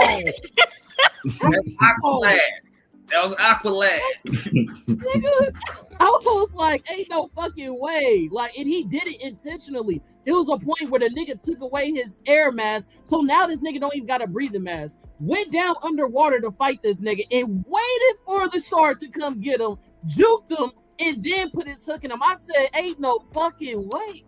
I can tell you the answer to that. I can too, yeah. But and the cold part, bro, called one to the leg. Mm-hmm. Yeah, bro. So like, it was I think one of my things was I like that LL Cool J was actually funny. Like, he wasn't just like, oh, you feel me, like hardcore black man. Woo, woo, woo. No, he was funny. Like, he was just like, what the fuck, and you know what I'm saying? Like, I think it was he had a bird in the movie. And then his bird got ate, and he was like, "Oh yeah, now what's up, nigga? Like, you ate my bird? Oh yeah, you got me fucked up." So yeah, I think I enjoyed the movie a lot. He technically saved the day, y'all know that, right? LL Cool J did. Like, if it wasn't for LL, bro, wouldn't have been able to do what he did when he out there and got harpooned to the leg. I got harpooned to the shark. Yeah. Like, how do you make it out of that? You done got harpooned to a shark. You don't just pull no harpoon out your leg, bro. Like, that ain't something that just happened like that, bro. This ain't no knife. You're not just pulling no harpoon. It's not. Like, no. And it's embedded in the shark, too. You got to pull it out the shark, pull it out of you. Little some shit going on in that movie. I feel you, Con. Bro's in there playing tag with the sharks in the water. Ain't no way. With the sharks. Ain't no way. Crazy. But I ain't gonna lie, bro. The way Samuel L. Jackson went out in that movie after giving that phenomenal ass speech was one of the coldest motherfucking deaths I've seen in the movie ever. Like, how y'all do, bro, like that? BMT in the building. What's happening? Mr. Jones, Mr. Jones, Mr. Jones. Hey, bro. Got some things going on. Oh, what was me and Mrs. Jones? I think Charlie was about to say something. Charlie? Oh, yeah. I got Charlie after. What's your favorite scene, Con? I just told you. Yeah, that was my favorite scene. Was when this was like I said, you can either take all the times that LL was funny, because it was times where like the place started to go under and it was filling up with water, and he's just saying hella funny shit like, I'm about to get the fuck up out of here, you know, shit like that. Like, I loved all the little funny things they did with LL, and I also like, you know, as far as like the little funny nuances about this white boy dodging sharks underwater, like that to me, even as a younger adolescent, was like, what the fuck, like, yeah. So no, good times. So, Mr. Diesel, how did you feel about Mr. Deep Blue Sea? It was interesting. The movie, it was one of those movies where I saw it, and not forgot about it, but it just kind of sits in the back of your mind when somebody brings it up. To answer Khan's point real quick, as far as like the juke and shit, sharks are really blind. Like sharks can't see for shit. Yeah, the reason sharks attack people in water is because they believe their feet are fish. You rather be stuck with LL in the Deep Blue Sea or Jason Statham in the Meg? LL Cool J with the Deep Blue Sea. Question for the end after Khan. We're gonna hold that question. Go finish Diesel. We're gonna hold that question. Yeah, but yeah, they blind as fuck. Sharks can't see for shit. That's probably why he was juking the shit. That and they also, depending on how big they are, genetically modified. We seen these sharks do some shit that was like questionable. Like they was really thinking, using their noodles, shit, nigga. So like, yeah, sharks cannot see, but also depending on how big they are, whether or not they're genetically modified, depending on their body and where they are in the water, and if they are able to actually see, their turnaround time or reaction time is slower than that of a sloth. So how that motherfucking shark know that Samuel L. Jackson was standing right there on that damn balance? Right. Nose. They have a really good sense of smell. They have a really then you should know where the nigga at. Like you shouldn't be able to dodge if your smell is that. So this is the thing. This is the thing. If they are like, they have a really great sense of smell, and like because they don't have ears, they have to use the vibrations in the water and everything like that, whatever, what have you, and they can't see. So they have to use everything else, which is fine. Now the moving around, if they are too big to make a reaction. That's why the juking wasn't really that. It didn't surprise me that he was able to do that because their reaction time is so slow. Whether or not they're genetically modified at that point is kind of irrelevant because their reaction time is still very slow. So you're only increasing their reaction time by like maybe 2 or 3 fold. So it's still slower than the person that they're trying to go after. It's like a big nigga running downhill. Like you can't just stop all your momentum and change on a dime. Like you gotta out. You could have just said a fucking bear. Like why? It's a big nigga. People gonna relate to a bear? You've seen a big dude run before. People watch the NFL. You've seen big niggas shut up run before. You just not gonna stop on a dime and go. But yeah, it was cool. This film to me, I enjoyed the concept. I thought what made it, because I was really confused. Like, how the fuck is this gonna work in this movie where they are like in a base? But the fact that the hallways were flooded and things of that nature, I'm like, okay, this is cool. I can see it. This is cool. And to answer Buddy's question, I'd rather be in this because The Meg is a movie with Jason Statham where he is fighting the megalodon, I think that genetically created clone of the megalodon, which is like the biggest known shark found. Like a fossil of it is like fucking massive, and that should be eating hella people. And you can juke this shit and like blow it up. I'd rather take this over trying to fight a kaiju. I think I'm gonna go with Charlie, bro. I think I'm taking the jukeable modified shark for something that can swallow you and 30 other people in one go. Like I'm straight. You can have that. Bag of peanuts. Yeah. Stay them. Now when you won, they knew not to put no niggas in that one. That was not us. You were not surviving that one. I think the second one just came out recently. The Meg 2, really bad. That was bad. I ain't see how to remind hold you. You know what I really want them to redo is either The Shallows with Blake Lively or 47 Meters Down. Mainly because I just need to see more cage work. I just need to see more cage work. Listen, I will film myself because I will have to, be working with these things. So you can go ahead and give me that $100. You gonna try to dodge a shark? So you can, or you can wait for it to get close to you and hit it in the face, like on the nose, and it's a tip. It's a soft point. No, if you want to release you and bite you, gotta pop in the nose. Bears, nigga. I think it was bears or dogs. I am not. No. Bears. Niggas think that about black bear, like was it brown bears? Brown bears are aggressive as fuck. You're not Brown gonna beat bears up on a are brown bears. Well, yeah, brown bears are aggressive, and then there's. I'm sick. You see the y'all. makeup. The makeup is hearts because I decided to match my husband back here. And also, yeah. it's like my 2 weeks of Valentine's Day stuff, so it's hearts. Okay. Okay. Why you ain't doing the whole? Well, I guess no. It's not a whole month thing. Like my like face is not going to be able to Halloween handle that. and- Yeah, my face is not going to be able to handle a whole month this time. Can't do it. No, the damn kaleidoscope. Oh, Right. but yeah. What'd you It's all say good your on the favorite movie. scene was in Deep Blue Sea, Diesel? It was probably the oven scene too, the final one where you killed him with the exploding oven. My second scene is Samuel L. Jackson getting snatched off that goddamn thing by the goddamn I car. can't do it. I was sad as fuck. I'm like, sometimes I sit in my room and then I stare at the wall. So, based off some of the options chosen by the cast members, I came further along it the way doing it how I was doing it because it's gonna kind of break into people's list and the options that they chose on the movies that I want to bring up. So I kind of switched it up last minute, and I'm trying to. Hopefully this works, but we're gonna do so. Each cast member picked about 5 to 7 movies of black horror films, and like I said earlier in the show, it's kind of class. We kind of got a common class of black horror. You feel me? It's either a comedy, a psychological sci-fi type thing, or it's either monsters and ghouls like vampires and all of that shit, snakes, sharks, whatever the case may be. We're gonna put animals in there as well in the monster side because that's a goddamn monster animal. Yeah, for facts. We're gonna go through everybody's list. I'm gonna try to still keep it as close to the years as they come out as possible as I can to keep it in that order so we can still see the evolution of the horror films as we go along.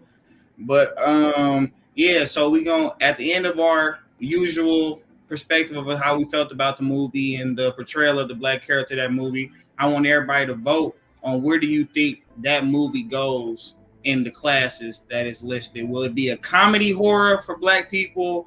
Is it a psychological sci-fi type horror? Or is it a monsters, vampires, whatever type thing? I didn't want to put every class because it's like 15, 20 some classes. So I kind of try to make it for everybody. Okay. So comedy, you feel me? Then you got, I'm proud to say we can do comedy and adventure because I found out that's what fucking Anaconda is listed as, an adventure. What's the name? So, and what's the name on that? It's usually adventure if they have to like go somewhere. So yeah. Okay. But basically, main comedy though. And then we got psychological and sci-fi. So anything fucking with the mind or supernatural. So sci-fi and psychological will be the same bracket. And then you have monsters will be anything you consider monsters like vampires, ghosts, ghouls, goblins, fucking big ass sharks and big ass snakes. You dig? So after we do that, I'm gonna try to keep track here of how I got it, and then at the end we'll see which class has the most listed in that class by the end of the show. You feel me? You feel real quick, I want to ask, I want to say or chime in and say, like, y'all also let us know what lists from the cast members that y'all like the most. Like, we all have, I think, 7 movies separate that we I think I put in 5 for mine. I put in 5. I think. 5 to 7 movies. Not everybody got the same. Just 5 to 7 for each person. There's a few honorable mentions, but yeah. So let us know which one y'all like the most. I think I got a good list. Yeah, I ain't gonna lie. I thought Categorize list was gonna beat everybody's ass because the first couple of ones I was watching, I said, God damn, this shit is good. I said, am I a horror fan? Because I was like, I didn't even know about this shit. But then I was like, nah, there was some misses. And I was like, okay, all right, I feel like I have a fighting chance. So I like Jew's list. So we're going to get into it. Let's go ahead. Go ahead, Jew. Do your thing, bro. Straw hat. All Captain. right. So Capitan. We're going to start with the original, you feel me? We're gonna start moving along. This is still keeping it close to the 80s and 90s and everything like that. We're gonna go with this, man. The OG, we got Candyman. So I want to say this might be our second portrayal as the black villain, the monster, or whatever the case may be in the horror film. So our third, because I guess Blackula, the first one I mentioned, which is the son of son of Imagi, and then this. So this would be our third time that, in my research, that I'm sure that we played the villain, the monster, the oppressor, the goddamn thing you're supposed to be scared of, man. So everybody probably should have seen this. If you haven't, I'm really questioning your nigginess right now. I'm not gonna lie. The Candyman is an American supernatural horror slasher film series originated from the 1985 short story The Forbidden from the collection Books of Blood by Clive Barker, about the legend of Candyman, the ghost of an artist and son of a slave who was murdered in the late 19th century. Skeptical graduate, so this is the movie part. Skeptical graduate student Helen Lau, played by Virginia Madsen, befriends Anne Marie McCoy, played by none other than Vanessa E. Williams, not the light-skinned one with the green eyes, while researching superstitions in a housing project on Chicago's near North Side. From Anne Marie, Helen learns about the Candyman, played by none other than the great Tony Todd, a knife-wielding figure of urban legend that some of her neighbors believe to be responsible for a recent murder. After a mysterious man matching, I can't see him blind. After a mysterious man matching the Candyman description begins stalking her, Helen comes to fear that the legend may be all too real. This movie was directed by Rusty Cundiff. We got Tony Todd as Candyman. It has Vanessa in it. And she actually plays in the newer version as well. And then you have Cassie Simmons. And Candyman came out in 1992. I'm pretty sure everybody's seen this movie right here. Y'all seen it. So start with, I'm gonna say this. Whose list? This was on Khan's list, right? Yes, so Khan, this was on your list. We'll start with you, man. What was your depiction of this movie when you seen it, or when you thought about it, bringing it on this list? So the list was psychological, monster, or comedy. Okay, so and supernatural is in there is with. You don't got a classic yet, just regularly for now. Like, what was your thoughts when you watched the movie? Like, I want everybody to get the movie and horror film. So this is one of my favorite horror movies of all time. So much to the fact I've only watched it one time because like it was really scary, nigga. And that's what I'm saying. Like certain movies, I feel like, you feel me, if it's actually scary, you're not just gonna keep going back to watch it. Like you gotta put yourself in a certain space and be like, okay, I'm gonna watch this today. I don't listen. This is how much I'm scared of Candyman, nigga. If I was to see this nigga Tony Todd across the street, I'm moving, nigga. Like I'm in the wrong city. Like if this nigga's scary in real life, bro. Like I saw this nigga. We brought it up. We brought it up in what's that movie called? Help me out. We brought it up. I'm not driving behind certain cars and shit. What's that movie? Oh, Final Destination. He was in Final Destination, bro. That nigga had a short clip of him in a mortuary. He's either the janitor or he was part of like the mortuary. I think he was like the janitor. Yeah, he was the mortuary. Yeah, because he was talking. He was talking to them about doing the bodies and shit because they was dying and shit. And he was like, "I'll see you soon." I was like, "Never, nigga."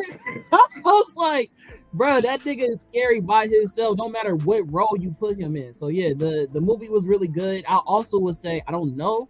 Because y'all know I'm not a big fan of horror movies, but I don't know. But I personally would categorize it also in psychological, because a part of the movie was niggas not believing that this nigga was real. And this nigga was playing on people's minds, and you had to actually say the name, and you had to believe in this nigga and all types of shit. So that for me, I think played a big part of why it was scary, because nobody believed that this nigga was real, but he was killing off hella people, especially that cop scene. Like you would think, like for the same reasons, like with Freddy Krueger, right? You like, oh shit, I just can't go to sleep. You like, okay, well if I'm in a police precinct, this nigga ain't gonna pop up. Yes, the fuck he is. Yes, he is. it killed the cop right then and there. Like, yeah, bro. Like, nah, that movie was 100% scary, but it was also really good. Okay. And what was your favorite scene in Candyman? Predator, I'm already on. Ruby's definitely solid. We can go talk about that. But my favorite scene, I mean, it might be a little mushy, but I'm glad that the black baby was saved. Like, I was like, oh, that's fucked up. That baby being all that fire and shit, and that white woman crawled that baby up out of there. No. So, you know what I mean? Shout out to her, man. I appreciate them saving the black baby, man. I don't like you, bro. Hey, she military crawled out of a burning, it was like what, hella chairs and all types of shit. Like, what was it? Yeah. It was like a stack of rubble and shit. Yeah, I ain't got that type of bravery. I'm gonna let you know that right now. That white lady said, I'm getting them out of here. Right. All right, Kaori. So this is probably like one of the only horror movies that I was not afraid of. One, because this man was minding his business, being an urban legend and letting people believe whatever they wanted to believe. And you decided to put my name in some nonsense and call for me. Y'all sent for me for absolutely no reason.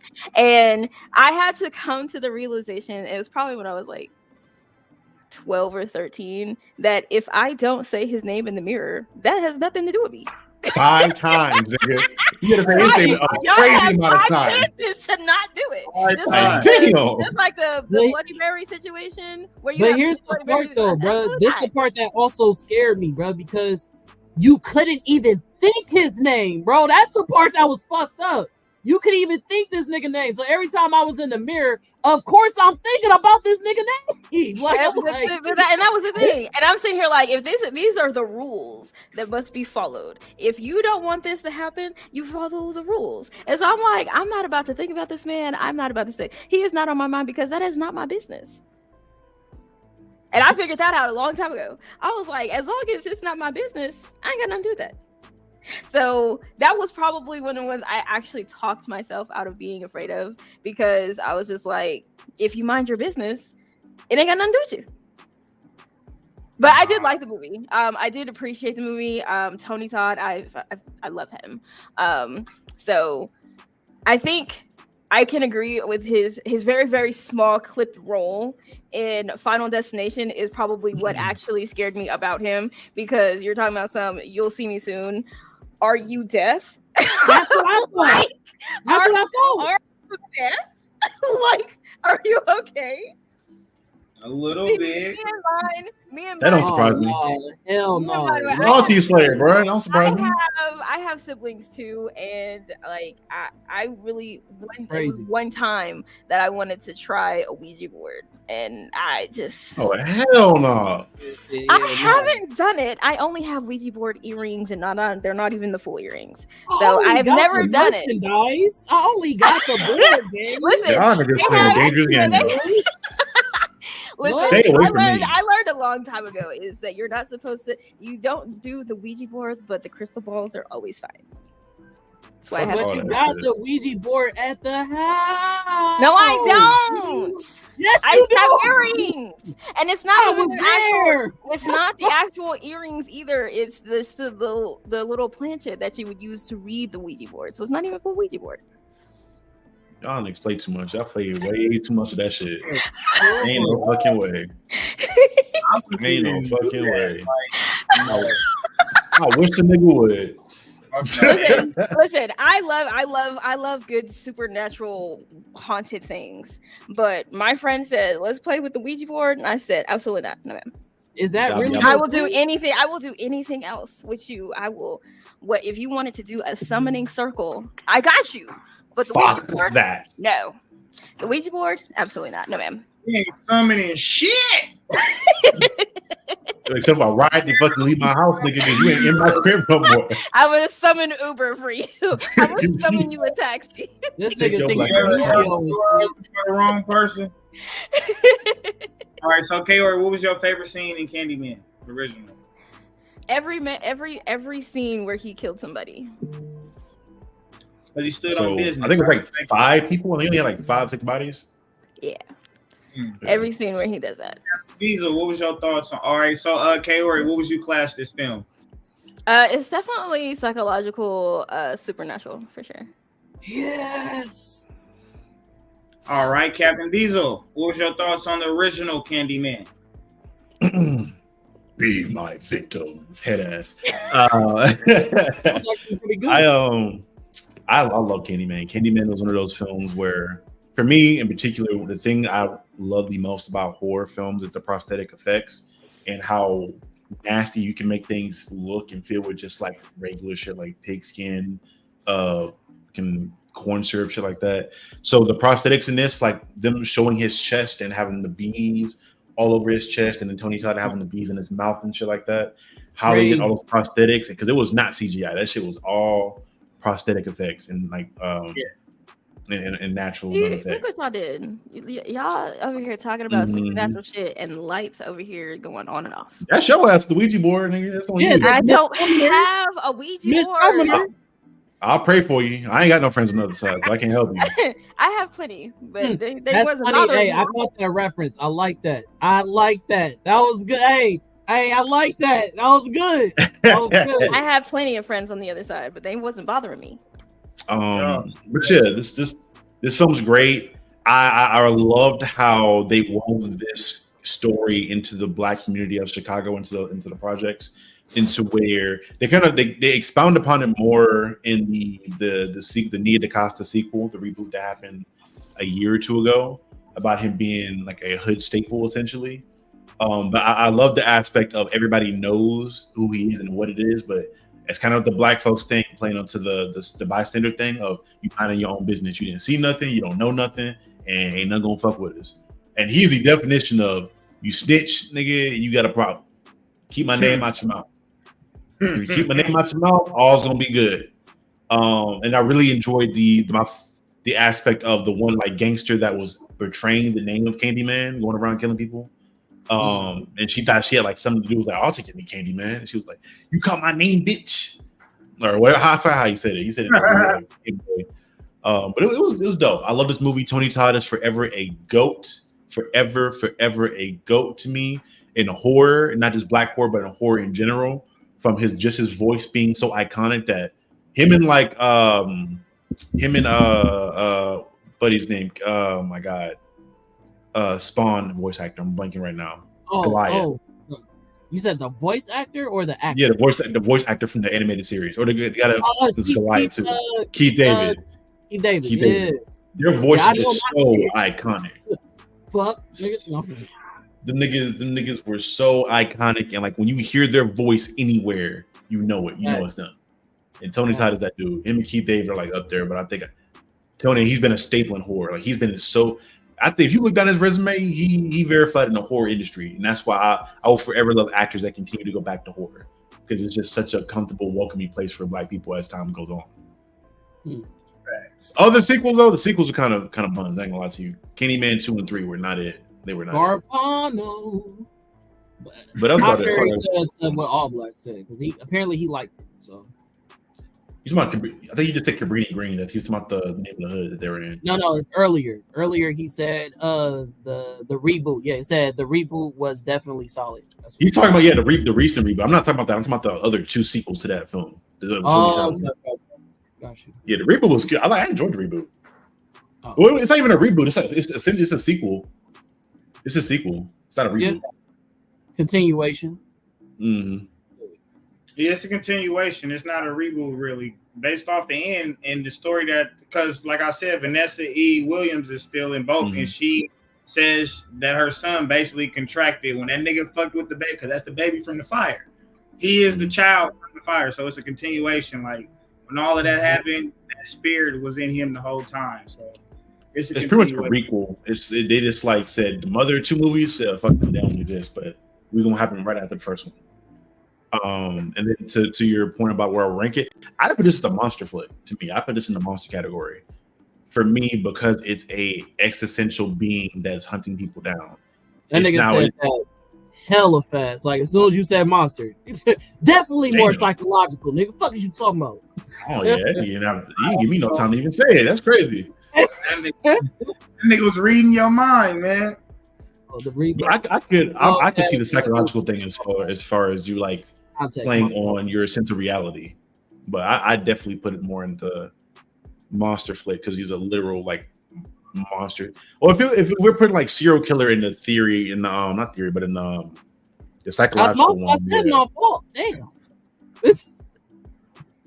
You said it right when he said it, but I get it now. You said that the reboot was more psychological. I get it. And what would you say your favorite scene was in Candyman original was? Oh, it was the fun when he fucking opened up the jacket and was like tearing open, and you can see the bees in this fucking chest cavity and shit, and like crawl all over him. Yeah, that's not. I fuck with you. So for me, man, Candyman was if my brothers and sisters on here, they'll let you know this is one of my favorite fucking movies. I'm that kid that tries everything that I see in a movie. I did the Bloody Marys, I did the Candyman, did the Jack Ripper shit, all anything you can think of. I didn't try was the Ouija board, but other than that, I tried everything. So Candyman was my shit. I loved this movie. I loved it taking on that persona to scare my little brothers and sisters all the time. This movie used to scare the shit out of me, but I overcame that shit. But Candyman was some shit. But I respect it, bro, because it was like, he don't fuck with you as long as you don't fuck with him. You feel me?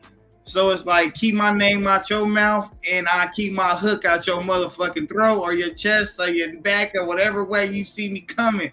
It's like, mind your business, and I'm going to mind my own. You feel me? So I fuck with Candyman. My favorite scene, bro, is when he beheaded the motherfucking Rockwilder. Oh, yeah. But the bitch woke up and seen that the head was gone, and Vanessa Williams in there screaming and shit, and I'm like, oh shit, that nigga took the head off the dog. I was like, bro, he doing some shit with that hook, boy. He was making that hook work. Oh god! And then I like how in the breakdown of the movie, the review, it says a knife wielder. He didn't wield no knife. It was a whole hook, nigga. That's not no knife. That's a whole hook. Hook wielding. Him and I can't wait. I still know what you did last summer. These were hook wielders. You feel me? Mm-hmm. Knife wielders. These two hook wielders. No, but that was my favorite scene. But I definitely also agree with Khan and Kaori. This was a psychological thing, I believe, because again, you have to will yourself and like mentally mind fuck yourself into going in the mirror and going to say this man's name.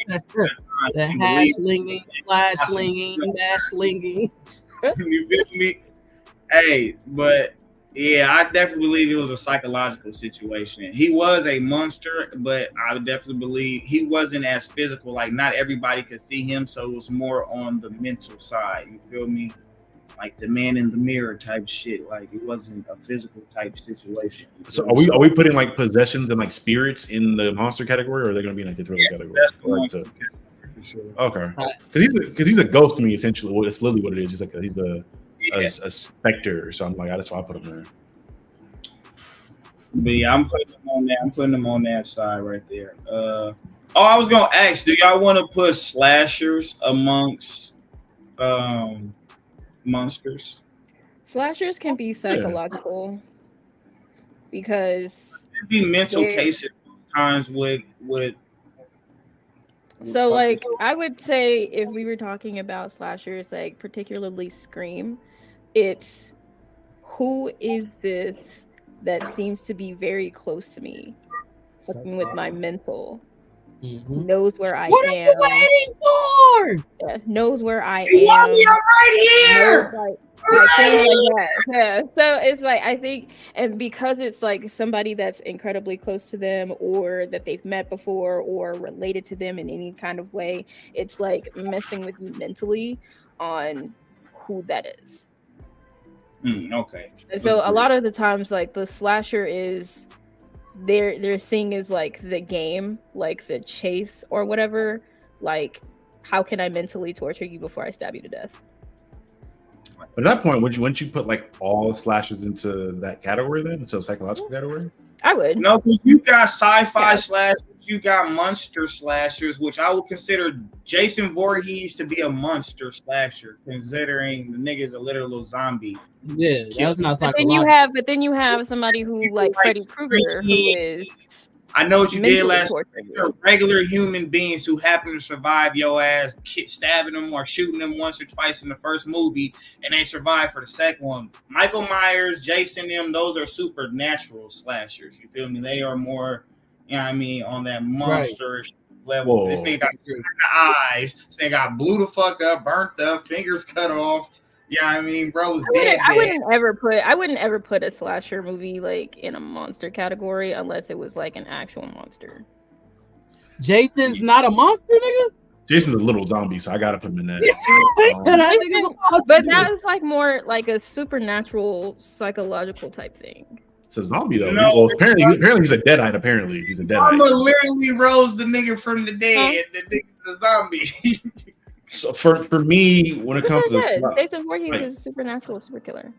Like psychological horrors for me are ones that question your sense of reality. So I could see but if we're putting this psychological and supernatural in the same category, that's what I'm saying. This is the tough part because there's so many different subgenres of horror in general. Mm-hmm. I'm okay with like Freddy Krueger being in that category because he's testing your sense of reality. He is. I'm even okay with like Candyman being in that because he's testing your sense of reality. But like Jason, Michael Myers, those are just slashers to me. I don't even think like. I wouldn't consider like they were definitely slashers to me, but I wouldn't be like, this is a creature feature with a monster in it. I wouldn't consider them creature features. Jason, I could see, but because the nigga's a literal monster. I would say the same thing for Michael Myers though, because he's literally a possessed spirit. That's at least that's how they. That's how they. There's three storylines to watch Halloween, so it depends on which timeline you decide to break down is the storyline. But the most common one, he's not. The supernatural shit is out the window. Because the first movie, hold on, let me chime in. So the ones that just recently came out with what's it called? Friday Night or whatever the fuck that shit is called. Halloween Kills, yeah. Yeah, so in that movie, he's in like the psychological ward or whatever like that. Or at least that's in the beginning. He's in a psych ward, the psych ward. And then they said like basically like, yo, don't fuck with him. You know what I mean? Like the spirit is gonna like come out of him. And then everybody, like all the other like crazy people there started going crazy. The wind started picking up. Like it was way more supernatural shit going on with that character, like him being shot, him being stabbed, him being like all these different things, superhuman that he should not be able to pull off. It's like I consider that a monster. Like, going based off the lore of him, like the first one initially, he wasn't supposed to be that at all. He was just supposed to be an escaped mental patient that came back and was just doing wild shit. Because even with all his kills, he wasn't like so he was just kind of strong and recovering from shit. Now, the second and third one, that's when they got into the whole the cult of the thorn thing, where they were saying that he was a possessed baby, but they literally retconned that twice. In the H2O thing, they were like the H2O one where he was just chasing his sister.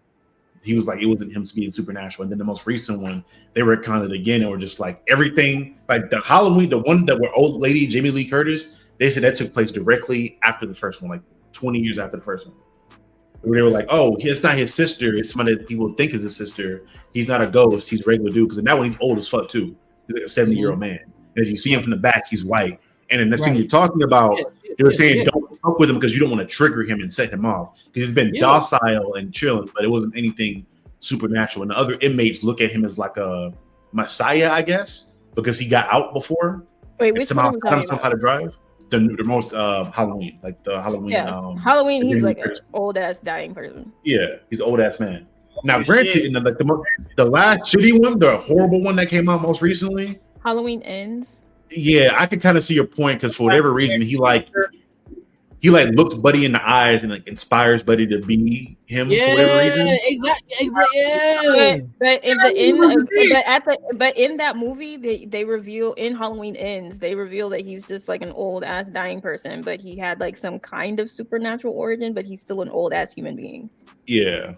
So it's weird. They don't really like specify. They never that fix his, but I will restate my statement, and I would put, what is his name? Jason. Candyman. Jason. In the, because they have him as a revenant zombie. He's not a deadite anymore though, or he's not a deadite at all, but definitely a zombie, formerly human. So I would put him like creature feature. Did they recap that? I thought they had Jason Goes to Hell. They had one of the Necronomicons in the book that brought him back to life. They don't. They said they had that comic. They had that crossover comic. They said it wasn't canon. So while we own it, before we move along, let me see. Since we're talking, I thought when you use the virtual background, the only reason why we like it makes you disappear is like if you're wearing the same colors, but you're not wearing the same colors. So I don't know why. It doesn't have a green screen. It's virtually like I have a green screen behind me. That's why I'm not getting keyed out. Oh, okay. If you don't have a green screen, you got to be up close to the shit. Got you. Okay, now I get it. Because they be hating on the player, man. Hating on the player. Yeah, man. But y'all, so we are listing this nigga Jason Voorhees though, off script as the fucking monster slasher type nigga. Yeah, that nigga's a zombie, a literal zombie. Mm-hmm. Yeah. Just making sure as a team. I like him as a Deadite though. I think the Deadite thing is cool, but it's just me though. You like the who? So have y'all seen Evil Dead? Yes. Ash versus Evil Dead. Yeah, so you like the Deadites, the zombies that come alive in the book, the Necronomicon. I think in Jason Goes to Hell, they showed that the Necronomicon was the book that made him a zombie. So he was like a Deadite. He's one of those possessed spirits, which is why he was so fucking broken. And then they had a crossover comic book in like the early 2000s, it was around before they did the Jason versus Freddy Krueger shit, where they had Ash from Evil Dead going against Jason in the comic book. I think that was apparently not canon. Yeah, and then the dude wasn't the Ash's character, the actor name, blanking on his name. But he was a big proponent. Bruce Campbell, he was a big proponent. He was trying to get the Freddy versus Jason thing to happen. And after that, Jason versus Freddy happened. They were supposed to have a big 3-movie crossover with Ash versus those two, but that never happened. Oh, so. Yeah, that's crazy. So before we move along, going out of that one, I do want to give one more shout out to history. You feel me? Before we do go back into it, I forgot to mention it. Shout out to my nigga Julius though. This nigga, first black nigga squared up with Jason and got his head knocked off the roof. I'm saying, got his head knocked off. Punch, but shout out to my boy Julius though. He scream, he ain't run, bro. Said, "Fucking bro, I'm just have to throw these hands, bro." He went out like a real one for real. He really beat his own ass though. We being honest though, nigga. Yeah, he was tired as fuck. That nigga was not fucking with my nigga, bro. That nigga was moving him back. That nigga said, "Okay, say less." The way them hands was moving, bro. That nigga. That's the only nigga to ever give Jason a combo, boy. He gave that nigga a 16-piece combo. Piecing his ass up. That nigga literally beat this nigga to the point that his fist and his body was weak. Like he just had a glass jaw. He couldn't take no punches. Is that what you mean? Nobody, head falling off the roof and everything. Ain't none of us catching a hit from this nigga, bro. Let's keep it a band. Come on, let's caught hits from him. Who? He done punched a lot of niggas. Half the characters. Most of the time he's backhanded niggas before you stabbing them and shit. I can see a backhand is different from a direct punch though, bro. Like that's squaring the jaw from a nigga that's strong. Like, hey, do y'all remember when Big Smoke? I don't know if y'all remember this nigga. Was this Jason or was this Michael Myers? Actually, I'm thinking about Michael Myers. Michael Myers when he cornered up this black dude in the stall. And he was like, "You know who the fuck I am? They call me Big Smoke." And then he tried to stab him, and he was breaking him, like trying to break the knife out of his hand to the point he was breaking down the whole stall. And we know Jason is stronger than that nigga. So catching a direct hit from this nigga, bro, like I don't know. They ever talk about that? Maybe some shit about who's stronger between them two niggas. Because I didn't see Michael Myers do some wild shit where this nigga flipping cars and shit. Listen, not only that, but Michael Myers is unrealistically fast because how did I want to run away from you or drive away from you and now you're in the middle of the street in the direction I was going? I've seen that fucking. This is one of my favorite horror scenes ever. Nigga, in the first Halloween reboot movie where they do that one take of him going from house to house, murdering niggas like in a spree. He's just like, here, boom, you gone, nigga. I'm here, boom, you gone too. Both y'all niggas gone. And he's thinking, I'm like, damn, this brother is like he's relentless. Jason be sizing niggas up. Now, if we talking about the Jason from the 2011 reboot where he was like sprinting at niggas and setting them up and like setting traps and shit like a wild man, I'm like, all right, I don't know about that one. Y'all niggas got him. I don't want no parts of that dude. But he's in a full fucking sprint. Yeah, the full sprint. I'm just like, hey, no, bro. I'd rather have you walk at me. Do we all, so outside of, I think Charlie, everybody agree that Candyman will go into the psychological sci-fi? Yeah, we did that. Yeah. Okay. All three of them. Yeah, they agree on it. Yeah, we all want to be on it. We'll go into, all right, this is one of my picks. We're going to go bring out this one right here, man. Oh, God. This is how the 2000s started off, man. After 99, 2000, man, this is how it started off. So we got Leprechaun in the Hood. So when aspiring hip-hop performers Butch, played by Red Grant, Postmaster P, Anthony Montgomery, and Straight Bullet, played by Rashawn Nolly, cross-record producer Mac Daddy, played by none other than Ice-T, Ice-T. Their grudge against him leads to their own peril after they break into Mac Daddy's home and swipe an ancient medallion from a grotesque statue. The evil leprechaun, played by Warwick Davis, rest in peace, he actually passed away, is freed from his magical prison of Butch, Postmaster P, and Straight Bullet, along with Mac Daddy himself. This was directed by Rod Spira. Leprechaun in the Hood came out in 2000. This was actually, I want to say, either the third or fourth installment of the Leprechaun movie series. Fourth one, I think. Yeah, I think it's four. The fourth It'd be like four. Okay, yeah. So everybody here seen Leprechaun in the Hood? No, I have. You ain't seen Leprechaun in the Hood? You mean to tell me the queen of horror movies hasn't seen the Leprechaun in the Hood? There are actually part two. Like this movie, this shit was such a hood classic. They came out with a part two of this movie. Like you haven't seen. Remember when y'all was talking shit about me not watching hood movies? This would be one of them. Tales from the Hood is another one, and Tales from the Crypt is also another one. So what is your gripes with the Hood, man? Like, let's talk about it, because it's like, bro, I can understand if it was just a hood movie. Got it. I got it. Makes sense. I get it. But it literally is transcended into the genre that you love. You like, did the title say hood? Oh no. Like what? What is going on? Like, so first of all, I don't actually like any of the Leprechaun movies. Absolutely none of them. Really? It didn't really have anything to do with whether or not it was in the hood. I don't like any of it. Definitely was, sir. It definitely was, but it was a good. Yeah, it was a black exploitation, but I didn't like any of those. So I didn't really care for. Yo, shout out to All Black for mentioning one of my favorite horror movie, Skeleton Key, bro. I brought it up as a honorable mention, bro, and I talked to Kaori about it. But Skeleton Key, you don't really see no niggas in it, but the niggas win at the end. I'm just saying that's one of my favorites, bro. So good shit on that All Black. Yeah.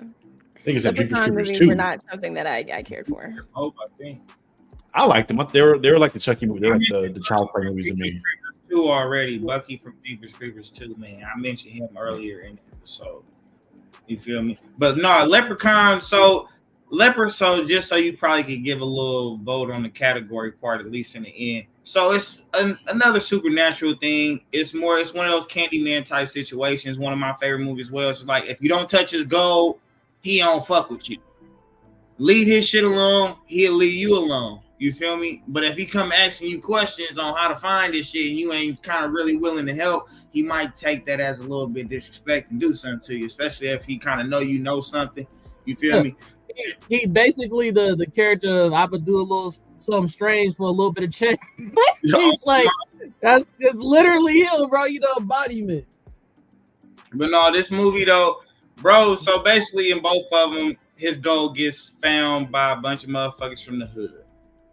He comes and he gives them a brief warning first, like, hey, respectfully, hey, if you give me back me gold, me go on me way, you know, me just want to me sweet gold, but I can me won't do nothing to ya. They decide to be greedy, ghetto hood motherfuckers, like, you know, basically they all is. And bruh said, all right, well, me going to show you better than me can tell you, you know. Is he Jamaican or is he fucking Scottish?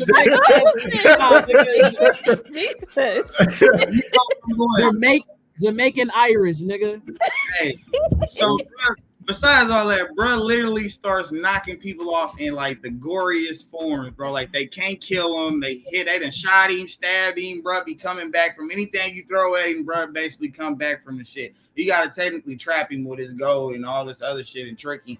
But bro, come back from anything you can think of. Anything Michael Myers and Jason Voorhees went through, definitely. The same thing and came back. Like you can't stop. There's only one way. Give him his shit. You feel me? Or trick him some way to just trap him into something. I forgot how they trapped him in something the first time, and then he came back. I think you could actually trap him in the gold, and then it's like, you have to like one of the movies. They shot like 4-leaf clovers inside of him. So it has something to do with the 4-leaf clovers. Right. So, boom. So, bruh, with the bomb, after getting high off, bro, weed, how you gonna smoke my weed and kill me, bro? That was some leeching shit right there. He leached heavy right there. But no, so bruh basically knock off everybody that don't give him his shit back. And like he does it in some gory ass ways. It's very ghetto. Like he does it in hood ways. Niggas is on motorcycles, all kinds of shit. They rappers, as you can see in the first one. Ice-T, a producer. We kind of like one of them. Remember House Party? What's the brother name? Played by Bilal? No, not Bilal. The pimp nigga in House Party when bro was about to get married. I can't remember that one. I forgot that one. But I know what you're talking about though. I can't think of his first name. David Collier or something like that. But he played by him. But bruh, he like that. But I've seen it. Con seen it. Diesel, you seen it? Unfortunately. What you then? What you mean for you like Leprechaun in the Hood? I love the Leprechaun movies. Like the first 2 to 3 were really great to me. Leprechaun in the Hood. I know. I told them. I think my grief with the Hood movies, like Hood movies in general, to me feel like, again, I feel like blaxploitation, where it's always producing the absolute worst part of Black community, where niggas are acting all out of, niggas are greedy, niggas are doing all kinds of ignorant shit. And I'm just like, damn, can y'all niggas just like do something that doesn't involve you being in the hood or being a bad stereotype? And that's what I didn't like about these films, for real. On top of the fact that like all the best kills from this shit happened in like the first 3 movies, and then niggas are running out of ideas later on. So they made all the kills in this one related to hood shit. It's like, all right, cool.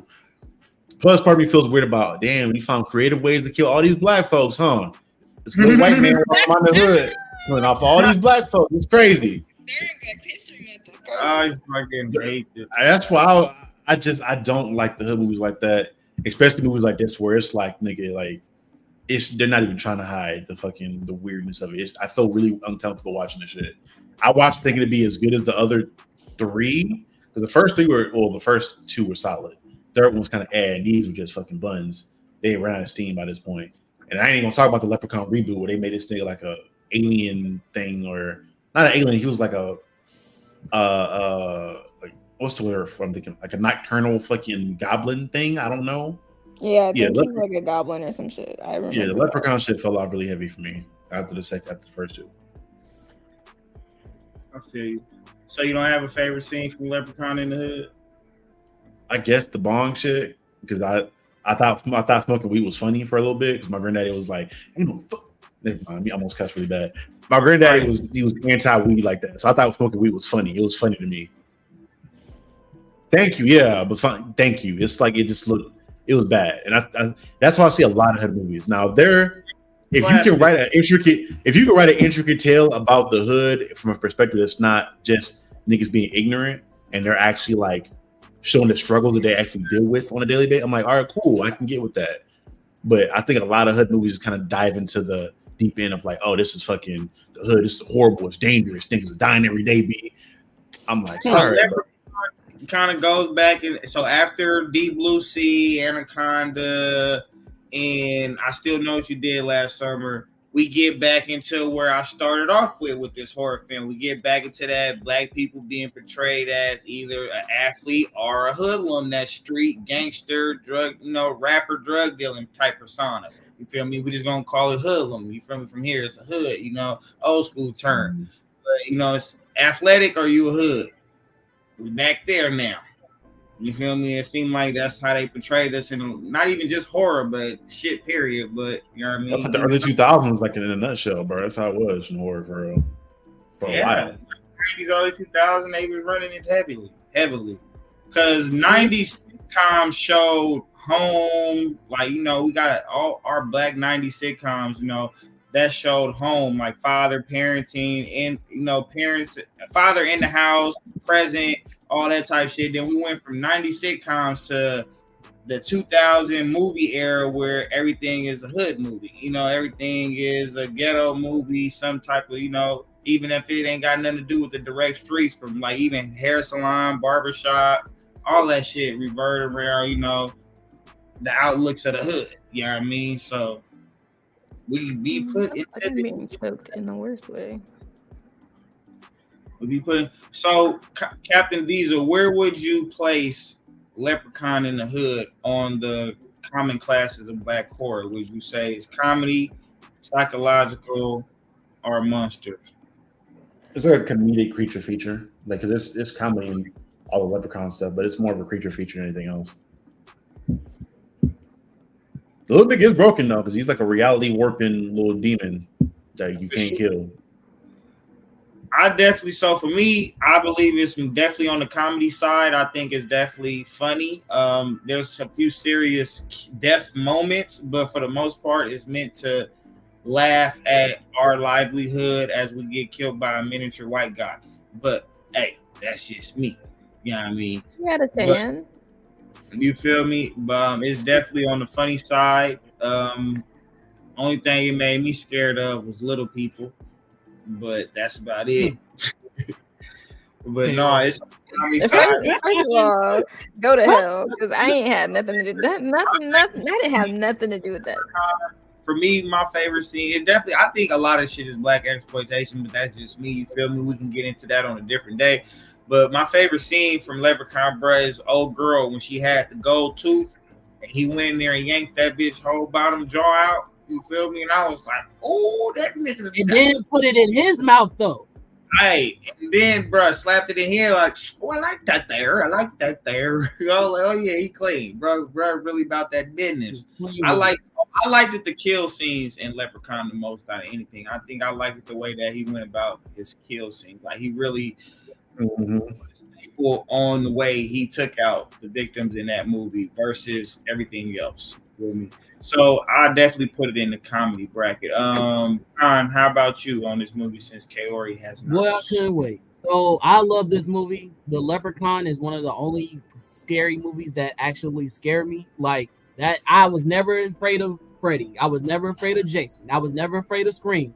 But this little nigga was the creepiest, scariest nigga ever, bro. They also played this song. Like, I don't know if y'all remember the song, but the sound bite that they use at the ending of the movie for both fucking movies is creepy as fuck for me. It creeps me out. The nigga when he smile is creepy as fuck.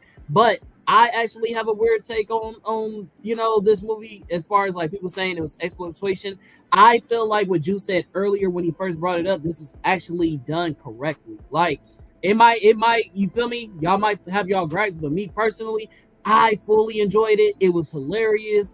It was some like crazy fucking placements of where people was being killed. Like he said, when he took out girls, too. First of all, that was hilarious because the way she was trying to psych him out, like try to like mouthpiece him into not killing her was hilarious. And then she snuck him and she was like, yeah, motherfucker. But anyways, past that, he killed somebody else in the barbershop with the clippers. That was clean. Then one of the boys was beating his ass, boxing him. Another, like, I guess Jason reference where a nigga beat his own ass by trying to fight the supervillain. You feel what I'm saying? So when he tried to beat him up, he got tired and he was like, "Oh, okay, you done?" And then he broke his leg with, like, I think a bat or something like that and fucked him up.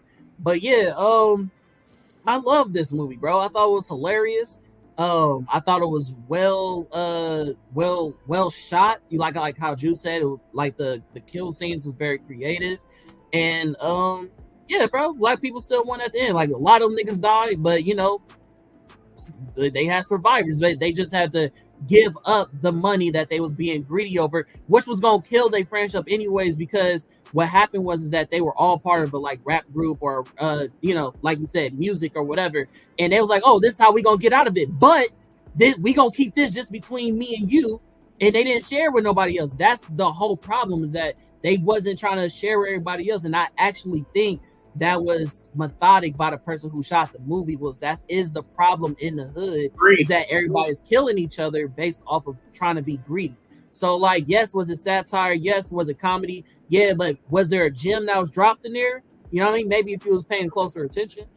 So yeah, definitely showed the portrayal of how greed is a big thing in our culture. You feel me? And how quickly we turn on our best friend, close friends, family, cousin, you know, once some form of currency gets involved. You feel me? I definitely showed a big portrayal on that. You feel me? So I loved it. I ain't gonna lie, I loved the movie.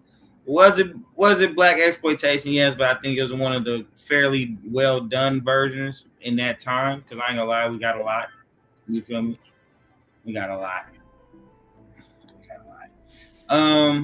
Kaori, you didn't watch this, so I guess you probably, off of what you heard, what would you kind of consider the class of this movie might be, as far as like kind of what you heard? Would you have like a little idea? I would say comedy. Comedy? Okay. Diesel, what did you say again?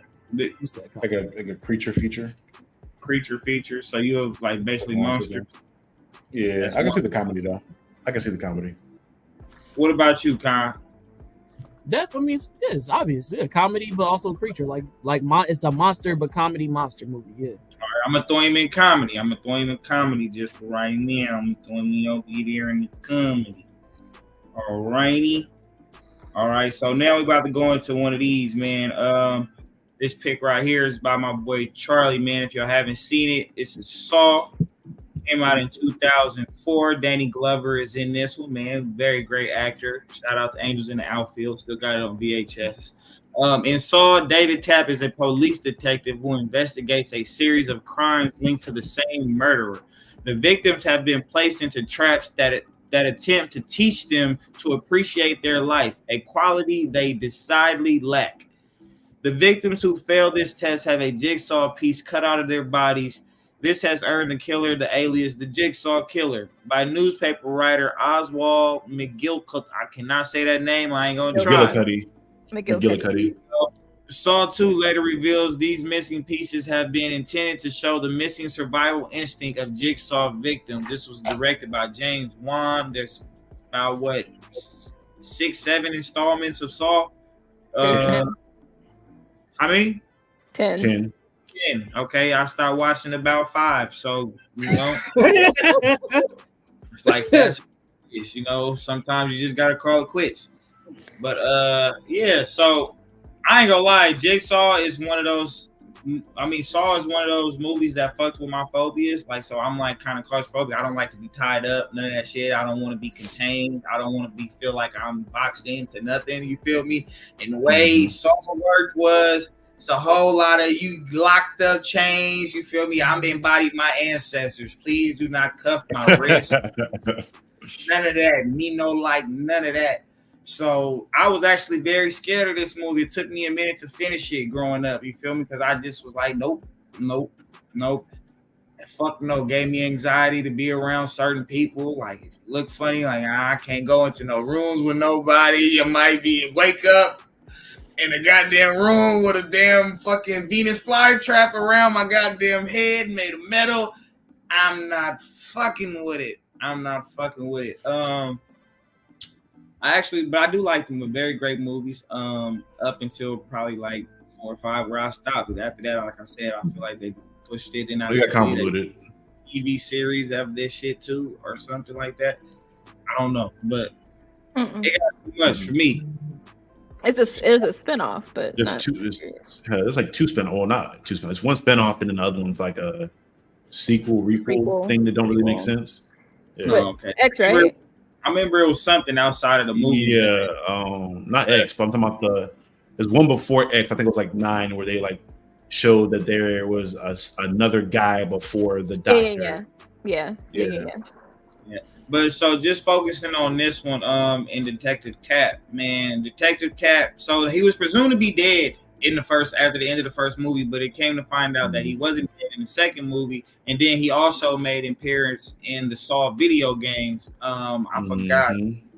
I had it in my head, but I forgot. It ain't that big of a deal. But he wasn't voiced by Danny Glover though in the video game, but he came back, and it was supposed to be like related to the movie as well. The video games were, so he came back and made an appearance in both of the Saw video games. So he actually survived. This is another survivor of a horror film who was believed to be dead, but he didn't make another like appearance on screen though. But yeah, bro, took one to the throat. You feel me? Like close to the end. He got to Detective Chan, I think his name was. He died. Yeah, he got knocked off. You feel me? And watch where he was stepping. Bro got knocked off, but yeah, my boy, he survived, man, and it was good to see that he survived because we thought he was dead after the first one. I mean, when most people get hit in the neck, they die. You don't really come back like that. But I liked this movie. I definitely will put this in the psychological sci-fi section. You feel me? Because I feel like it fucks with your mental as well as it is a physical killer. Like you're going through physical shit that's like right there, but also it's a mind fuck thing because you set to solve puzzles and figure out equations. You got to kind of damn near get to know the other victims in the room with you and make them tell their deepest, darkest secrets or what bruh might consider to be a secret of theirs that they're holding that it should be told. And so I'm definitely going to vote for it to go into the psychological area. But I can't say what my favorite scene is, man. Like I like murder scenes, so like I like the creativity of murder scenes. You feel me when it comes to shit like that? So it's kind of hard to say. He's fine to say that, but I can't say it.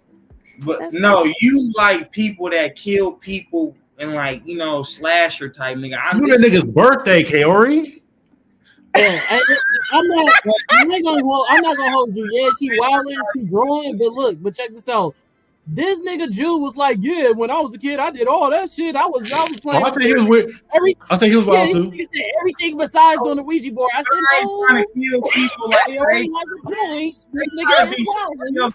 Serial killers don't really have no big purpose like that. Like most serial killers that they admire, these some special serial killers. They killing little kids or they eating dressing up like clowns. I admire that. Like Jigsaw, I admire him. Like he was making people pay for their wrongdoings in the world. It's like street justification. Like, okay, the motherfucking system ain't stop you. Woo, this ain't stop you. Your conscience ain't stop you.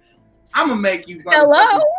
That's what I was saying the other day. I could understand, but me going out to kill you because I thought you was cool. I took you back to my house. You didn't like me to think how I was cool. And I kind of tweak out and stab you and cook you and eat you and do weird shit like that. Or, nah, I ain't with none of that weird ass shit. Or a girl that go out and kill every man that cheat on his wife.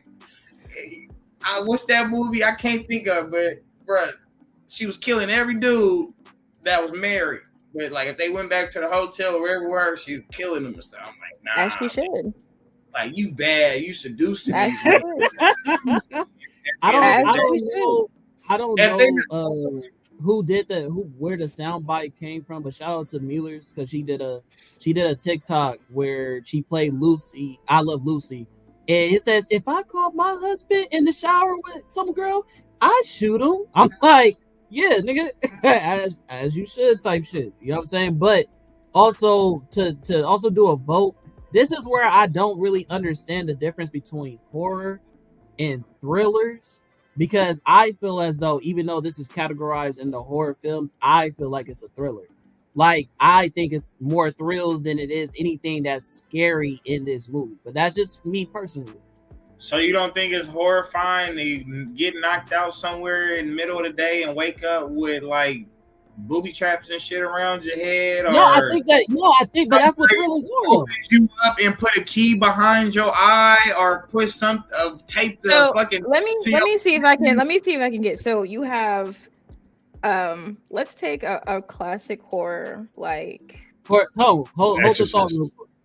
Well, I guess because let's take something like that, like The Exorcist, a classic horror, right? A thriller would be the Jason Bourne series. That is a thriller. Yes. Okay. Action flicks usually thrillers. Yes. Interesting. Okay. Like thrillers are very, very fast paced. Like they have the story set and they jump right into it.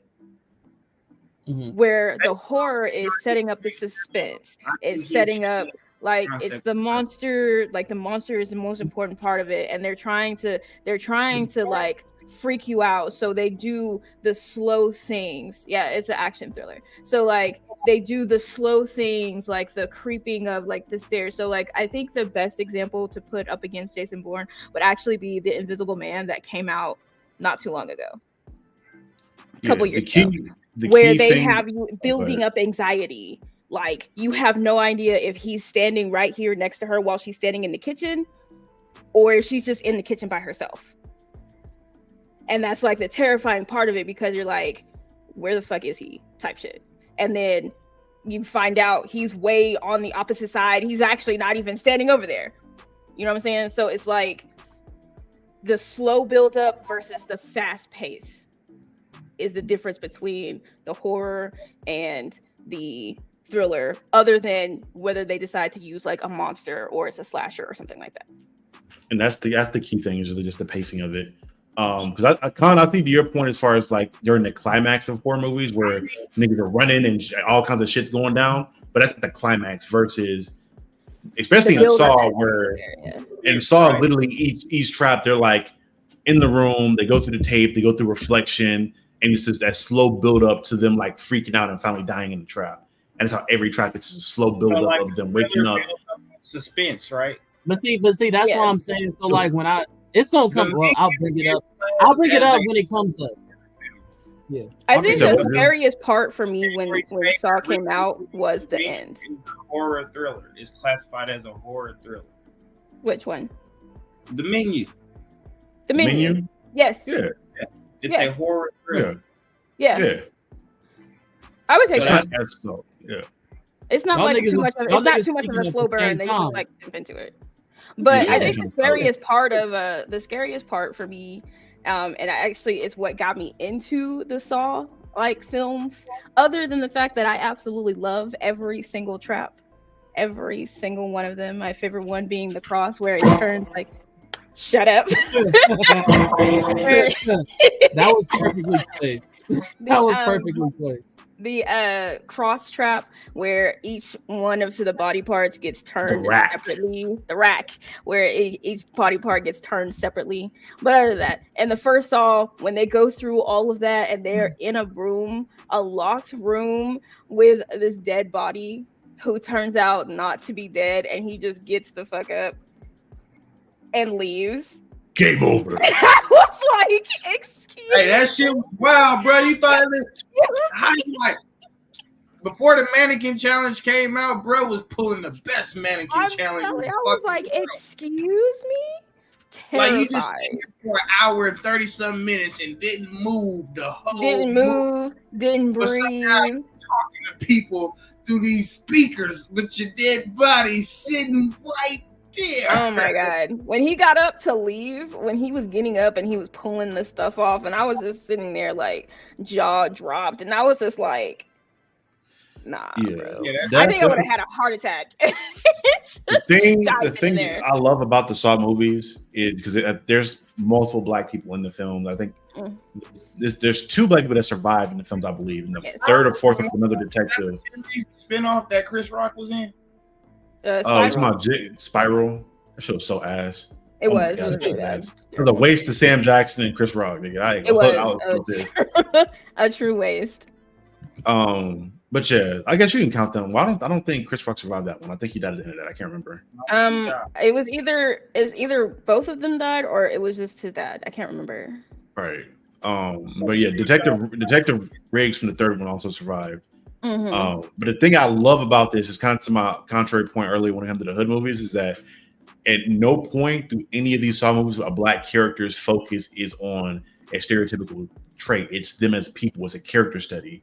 And Detective Tapp, the thing I loved about him was that he was a protagonist, yes, but he wasn't always a good protagonist. The nigga was really fucked up in the head and would do whatever it took and sacrifice whoever it took to get this guy that he was fixated on catching as a cop. And he was really a bad person that you saw going through the shit. He was. I really just wouldn't say Jigsaw was a serial killer. His partner again. Category? I'm just saying, that's just me. That nigga was a murderer. All right, so moving along, we're building. Oh wait, Con was saying something. Con was saying something. I was just asking a quick question. When y'all said, go ahead. I was just saying like, no, I was just saying like when you make the reference to the Hood movie, I'm like, I get that you saying it's exploitation, but I'm like, it's literally titled The Hood, so you're gonna find mostly these niggas being stereotypical. Like it's literally. Oh, I know. Yeah, I know. Like, I agree with that. I'm not surprised by what it was. I'm just saying I don't like it. Okay. Like, because again, black people are more than a monolith, and everything special about us shouldn't come from this one place that we were forced to be at because we couldn't afford to be anywhere else. Got you. I got it. That's my thing. Oh. Go ahead, Jim. Are we classifying Saw as a psychological horror? Psychological, yeah. Yes. Psychological, 100%. Yeah, because it's playing on your mental and again making people freak the fuck out and all kinds of other stuff. But yeah, like for a really, really long time, my friends and I would always be like, "What?" We would always create like our own Saw traps, just like in conversation, just like what would you not want to do? And so I think like the one that I came up with was, would you rather like it's you and somebody else chained up and like your trap is like a barbed wire baseball bat to like the throat, and then it's like hers was something that had to do with the saw. I don't remember, but I was just like, I don't know. I feel like I probably want to deep throat the barbed wire baseball bat, I guess. Mine. Whoa, freaky fucking frog. Oh. Okay. Yes. This is by our doctor herself. You feel me? So this is actually that redemption post that I told you that it'd be coming from our boy that got taken out by them big ass sharks. You feel me? Yeah. So if you haven't seen it, sit back, relax, and enjoy the fright. FBI agent Neville Flynn, played by your boy, the motherfucker himself, Samuel Jackson, boards a flight from Hawaii to Los Angeles, escorting a witness to trial. And on board, assassins release a crate of deadly serpents in attempt to kill the witness. Flynn and a host of frightened passengers and crew must band together to survive the slithery threat. This was directed by David R. Ellis. And in this movie, man, like I said, we got Samuel Jackson in this motherfucker. We got Kenan Thomas. We got Flex Washington and Keith Dallas. You feel me? Snakes on the Plane came out in 2006. If you ain't seen it, you better go see it. How did you feel about this, Kaori? What made you pick this? Well, first of all, the fact that I am actually have a fear of snakes, and I have watched this multiple times, is big to me because I definitely see it as a comedy as well as a creature feature, but I see it as a comedy first. That's the only way that I would be able to get through this, because if I didn't think it was funny, I would not be watching it. I actually was afraid to get on a plane for months on the off chance that somebody in witness protection was going to be on this bitch. And somebody was like, I'm going to kill this one man with a bunch of fucking snakes. Damn the whole plane as collateral. And I was like, you know what? I don't know. I absolutely love this movie. I watch it every chance I get. And it's definitely one of my coping mechanisms. Like, it's one of my coping movies. It's my comfort movie. We're not going to talk about why it's my comfort movie. It just is. Yeah, I think it's a really fun watch. I love Keenan and Flex in the movie. And Keenan actually was one of the reasons why I downloaded an app to learn how to fly, just like as a game on my phone where you play pilot. Because that's what he did. He was like, I've been flying for several, like hundreds, 1,000 hours. And they're like, where? Well, it's this game that I got. Like, oh, for real? Really? Bro, really saved the day off a video game though. Like, bro, I played kind of like old girl from Soul Plane. She saved the day from having sex in the cockpit, and she remembered where all the gears and shit was. It was like, oh, it was. I think it's just a really fun watch. It's a fun horror movie watch, and it curbed my fear for snakes a little. I'm actually able to identify a lot of snakes because of it, because I would just go look up stuff, of course, because I'm, I like to research it. So it's one of those that I use as a jump off to learn other things. And so you classifying it as a monster film? I'm gonna classify it as a comedy. Comedy, okay. Con, what'd you think about? It was definitely not a monster because it's not a. You feel me? Like there's snakes on the plane. There's snakes on this motherfucking plane. But I it's the fact that you feel what I'm saying. None of them was like ferocious. None of them was gigantic and super smart or what any of those different things that made it like. Did you miss the anaconda? Huh? Did you miss the anaconda? What? The anaconda? Did you miss that? Yeah, but I mean, that was one. Does that make it a monster film? Because no, I'm not saying it was making it a monster film. I was just saying, like, for the snakes on there, that was a big ass fucking snake to have on the yeah, and then it wasn't like Anaconda the movie where the nigga was anaconda, but way bigger than what the nigga should be. You know what I'm saying? Like the anaconda was on that plane was. I ain't gonna lie, snakes on the plane as far as making me afraid of the serpent snakes. I think snakes on the plane had me more afraid of snakes than anaconda did because it was like, okay, there's real. Yeah, that is a fact. I was not afraid of. I mean, I've always been afraid of snakes. Nowhere to really run on a 2-story plane. There's nowhere to run. Then there's pheromones going off to make these snakes aggressive at that. Like, exactly. Who let these motherfucking snakes on this motherfucking plane? Hey, talk about how inefficient that was to assassinate somebody and all that extra work. Like, nigga, you got to get all the snakes, sneak them through the airport, sneak them on the plane, and then somehow get the pheromones through the air vents to make them niggas aggressive, and then put them on the lays. Right, everybody else. That's some planning for your ass. But this was like, you could have shot this nigga. You could just shot him. You could have done anything. Motherfuckers though, so they had already been doing this shit. They had access to the airport. They had access to everything in town. So it like this was easy to them. You feel me?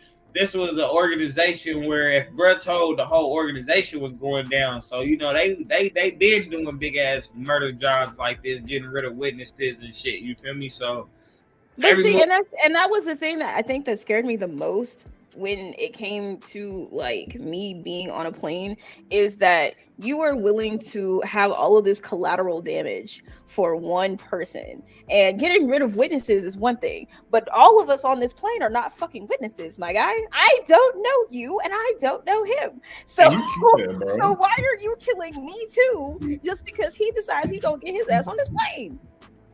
Oh, that's crazy. After watching Griselda nigga and seeing how efficient they were at assassinating niggas, I'm just like, exactly. You did all this shit to kill one nigga when you could have shot him. If you can sneak all these snakes on a plane, you could have snuck a gun in to shoot this man in the back of the head and kept the buck. Hello. Facts. I definitely could have just killed this man. Pop the nigga for sure. Nigga snuck an anaconda on a flight. So right. So I'm guessing, Con, you saying this is a comedy as well, in your opinion? Yeah, it's a comedy. Sorry, I'm about to get ready to go. No, good. I'm just making sure I got 2 comedies. Yeah, bro. Yeah, And I got you. Sorry, your- I'm listening. Go ahead, bro. What was your favorite scene in Snakes on the Plane? My favorite scene. Hold on. Yeah, damn it. Wait, is my mama just answer? How did that happen? Give me 1 second. Can somebody transition real quick? Hold on. Sorry, Yeah. Captain. So yeah, what was my your favorite rank? scene. Oh, go ahead. Yeah, What was your rank? I would. It's a com. Well, it's a comedy. It's a comedy. It's a comedy. You got Sam Jackson saying the shit he's saying. When I was born. Motherfucking snakes on this motherfucking. Yeah. Having King Thompson in it just is. Yeah. Considering it's definitely a comedy, but I was gonna call it a monster flick just because the amount of snakes that are in here and the amount of kills that you get from different type of snakes is basically like a zombie type, just a snake form. So I feel like these were monster creature type situations. You feel me? Especially with the pheromones to make them aggressive. They were definitely aggressive. Crossover. But your favorite scene? It's the flamethrower, the fucking hairspray with the lighter shit. That scene when he came out of there on some Terminator shit with it and was lighting them up. I'm like, yeah, trying to burn my shit. My favorite scene is actually right in the beginning when the snakes start hitting, bro. You remember the white girl sitting in her seat and the snake hit her in her mouth and the throat and the shit just swelled up. Then they show her again in the scene. She just flopped over in the seat, just all fucked up. That little red viper went in that bitch's throat and it was over. That's why I was like, ain't no way this pit viper jumped in her throat instead of just biting her throat. What the fuck? This shit jumped in her throat. Tongue. What's up? Comment. So quick thing. One favorite scene in the movie was when Samuel Jackson was popping the snakes out the little suitcase and shit like that when they had him cornered. As far as where I put this category in, I agree with everybody else. It's a comedy. Also, I have to go. I'm sorry. This is not, I normally never leave out on a podcast, but today is my uncle's birthday that passed away. And they threw an event. I'm super late. Tried to stay. If y'all want to do a part 2, we can. If y'all want to finish the podcast, that's great. But I'm about to dip. Julie, you did a great job. Everybody, thank you for contributing. Thank y'all for being on the podcast. Thank you for all the viewers. Y'all have a good night. Appreciate y'all tapping in with me. Y'all have a good night. Appreciate you. Enjoy it. Yes, sir. You know what the outcome is on the list. Man. Is that why you got on that damn fedora? Yeah, that's fine. I figured that's what it was. Yeah. So we put in that one into the category of comedy. The vote, I voted monster, so it was 3 votes for comedy on that one right there. So we're gonna go back into one of my film, man. And she actually makes this list twice too. So if y'all know, y'all know. And actually, one of the films that she's in actually starts some controversy. Should it be on this list or not? But oh god, man, if y'all haven't seen it, man, it's Gothica, bro. I ain't gonna lie, this is one of them movies that really fucked me up in the head. Like growing up, I was confused as fuck at first watching it, but then I kind of caught on and shit. But Dr. Miranda Gray is a psychiatrist who works in a penitentiary in the mental institution sector. She is married with Dr. Douglas Gray, the chief of department where Dr. Pete Graham also works.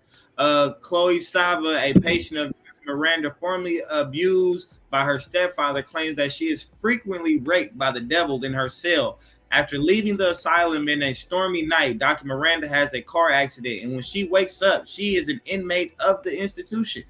Being accused of a horrible crime and having no memory of the incident. This movie was directed by Matthew Kasovitz. I think that's how you say it. Halle Berry is in this movie, and so is Charles Dutton. He plays her husband.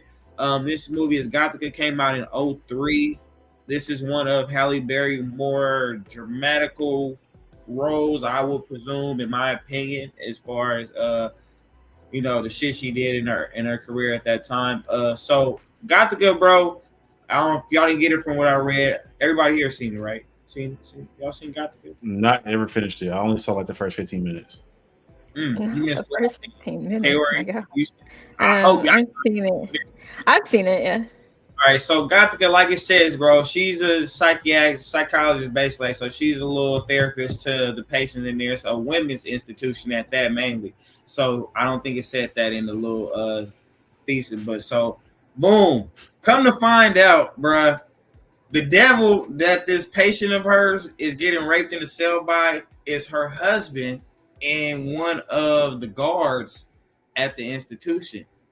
You feel me? Shit. But they play these fucking mind games on the patients to where when it's happening, they can't really say like, oh, it's the doctor, it's the guard. Like they make them believe that they get raped by the devil. And like if they do figure out it's them, they kill them. And like a few women have gone missing over the time at this institution that they didn't kill. One of them being the daughter of one of them was the daughter of the ghost that's frequently visiting everybody. I think she's the daughter of the warden or somebody, or that the one of the higher heads up. It was his daughter or some shit, and they killed her. But like her spirit is steady hunting the doctor and also hunting the girl Sarah that was the patient.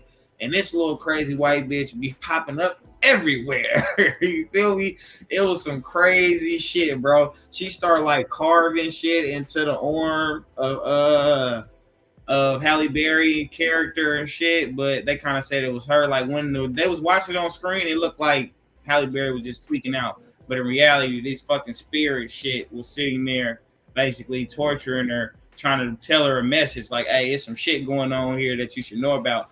But like when she got locked up, she had no memory that she the one that killed her husband the night before. But then she started having like the ghosts start basically giving her like flashbacks saying like, okay, this is what happened. This is why it happened. And she finally figured it out. And like the shit went down crazy. It's like I don't know how to explain it, but somehow she blew up the fucking institution and the guard nigga, he caught on fire. But like right before the nigga died, he seen the little girl spirit. I still don't know how the fuck he seen the girl spirit, but he seen the girl spirit. And next thing you know, she killed him, and then the story just moves on. But like it's a crazy ass movie, but it's definitely one of those like supernatural sci-fi type situation where it's a spirit trying to warn you, like, hey, it's some shit going on. But it was crazy. K-Ray, what did you think of this movie? Like, this first of all, this movie was a lot, especially with the sexual assault. That hit a little bit too close to home for me. But I enjoyed it as the psychological horror that it was. it definitely was. Yeah, and I think that as much as I don't too much care for a lot of Halle Berry's roles, I think this one was one of her best, or one of her better. Thanks. Definitely one of her most dramatical roles. It shit scared the shit out of me. I ain't gonna lie, it had me nervous for a minute. You know, Definitely.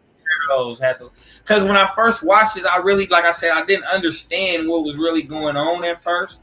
And like, just like the movie, I guess that was the point of the movie. But like later on, I'm like, okay, now I'm starting to get it. Like, okay, her husband was this nasty motherfucker.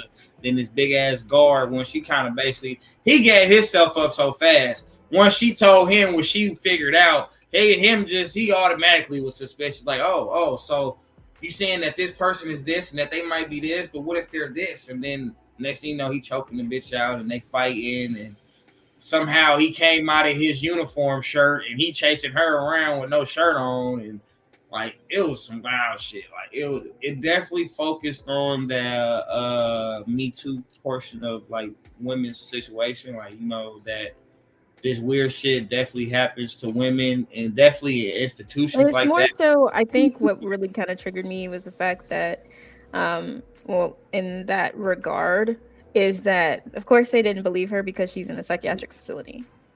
Facts. Shit, And nobody. These people she worked with every day, and literally in the mass of one day, or even a couple hours, because that morning she woke up there. Yeah, and it's just like I don't believe you, and it's just like okay. And so I think the reality of different things also contributed to the horror aspect of it. So I enjoyed those parts of the movie though, for sure. Probably always talking about somebody tired. It definitely had you nervous of them shadows, though. I ain't gonna lie, too. I was nervous to take a shower and cover my eyes for me. Come Come on now. Hey, that shower scene, like it's like 30 women in here taking a shower together, like an old fucking swastika fucking Jewish camp. And I'm like, oh, this some bullshit. And then she get to washing, closing her eyes. Next thing you know, and ain't nobody there. Yeah. And then she look up, people staring at her and shit. And then I'm like, bro, it had me nervous. That had me nervous. That a scene in Freddy Krueger, I think it, bro, where they put their head on people's head while they was taking showers, bro. They had me hella nervous.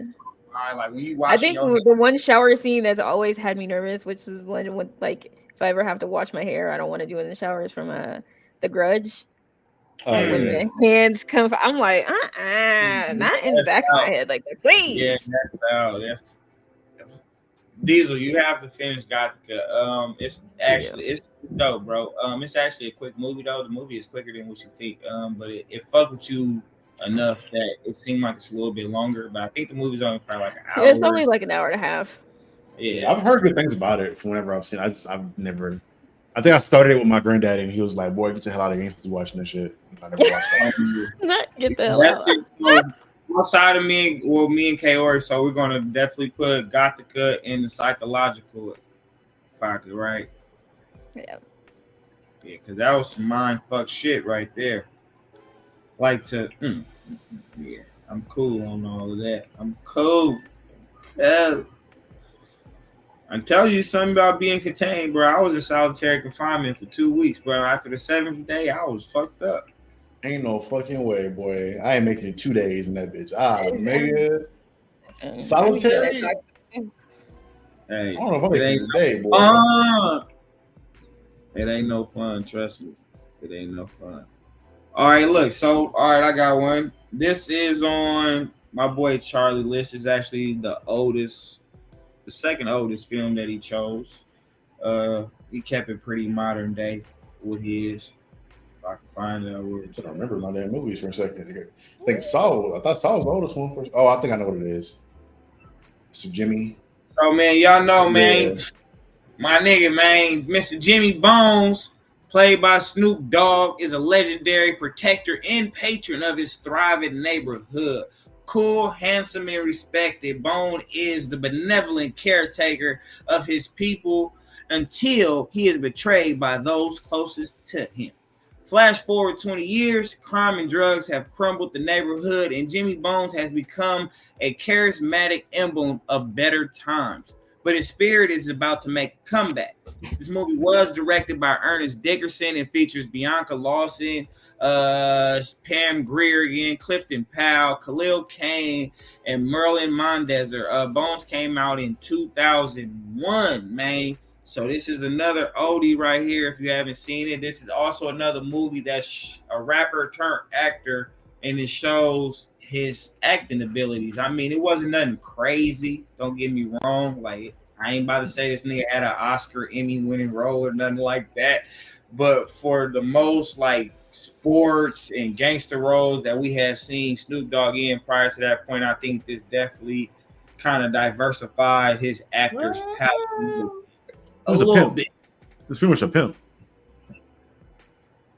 Yeah, but he went into that horror bag and he did pretty decent. It wasn't like your average like Leprechaun basic horror film, like black horror film. Like he didn't play that boosie ass monster. Like it was decent. Like Bones was a good movie. You feel me?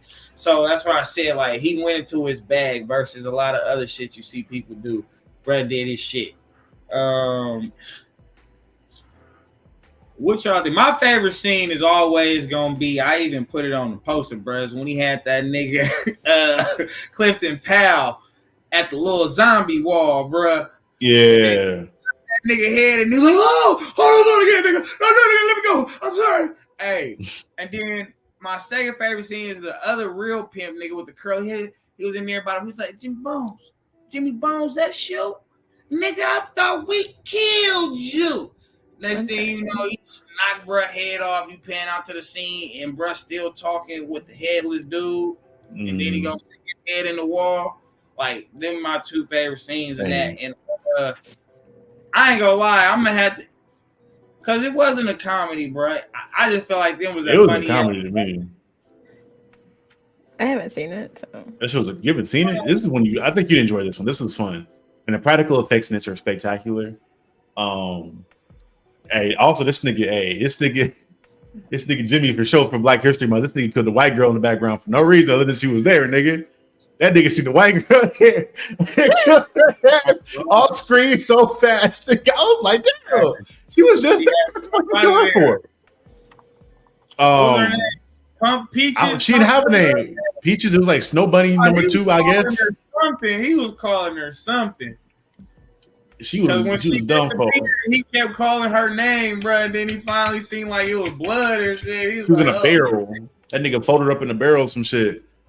I enjoyed this movie though. This is one of the ones like when I talk about a hood movie, I could get behind this because it's showing the hood, but the thing I enjoyed about it was that it showed it in from what it can be. It had its downsides to it, but it was showing how Jimmy was moving. He was moving drugs in his neighborhood for sure, but he was also showing how he was trying to take care of it at the same time. It was showing some form of positivity in it. Gave back, deals with the local law enforcement, all kind of shit. They betrayed him. So it was solid. And Snoop Dogg did his thing. Fun fact on it, I love that Snoop was talking about like why he signed on for it. They're like, because growing up, he had a huge crush on Pam Grier. That was his childhood crush. And he was like, "You telling me I get to kiss my childhood crush in the movie, nigga? Oh, I'm doing this shit." And he did that shit so he could make up with Pam Grier, who was still looking. Pam Grier was still looking good in 1. I ain't gonna hold you. She was looking good in this movie. It was dope though. And to the scene, my favorite scene was the scene you talked about with the scene like the hell wall, I guess, for lack of a better term. I love that because that was like a practical effect where they had that latex wall covered in like fucking, I guess, corn syrup, I guess, and had people kind of like pushing through it to kind of make it seem like there's a million people going through. It was like one of those practical effects. And the practical effects in this film were really fucking solid. And I think the comedy that was in it was really funny. You talk about a hood classic. This is a hood classic for me. I love this fucking movie, and I love that Jimmy Bones definitely gonna be on that episode. Yeah, I love this. I love Snoop Dogg's performance in this, and I thought this is dope. I ain't gonna lie though. This shit had me scared of Dobermans for a minute. I could not fucking. I was terrified of Dobermans for a long time after watching this shit. And that nigga opened that door. That motherfucking dog got him. Nigga, I couldn't do it. Was eating maggots. That shit was wild. Oh, he threw up all the maggots on the nigga. I was like, oh my god. That was. Or they motherfucker. They had one scene. They had one scene where they were showing. So the scene where they were showing like Jimmy Bones' body being reconstructed when the dog was killing that dude in the room. They essentially took a corpse and like melted it and reversed the tape in it to show it coming back together. So they melted it down and then reversed. So again, the practical effects were fucking in this film. It was great. Yeah, they did. They had some nice kill scenes in Bones for sure. For sure. But the ending is one you'd enjoy. To this day, the ending, this motherfucker had me scared of Bianca Bell for the rest of my life. I ain't gonna lie.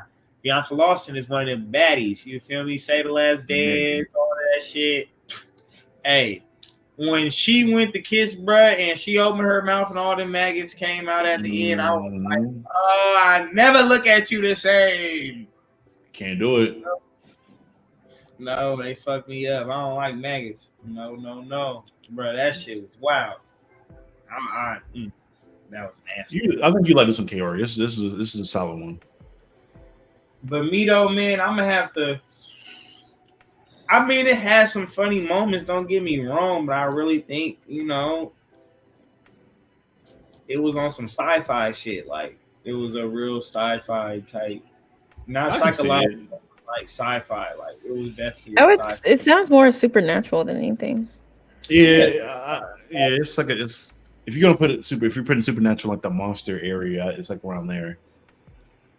Because he's like a spirit people know about. He comes back. Spirit demon motherfucker. Yeah, because he embodied the dog. He was the little light-skinned bro that seduced bruh into the room. Yeah. But that was the dog. It wasn't him yet. Remember, his body got reformed when the dog was killing people. No, I'm talking about when the girl. Remember where the spirit was the spirit of the girl, and like the dog had transformed into the girl. And then remember, he was smashing the girl, and he turned back into the dog to eat the dude. But he wasn't back yet.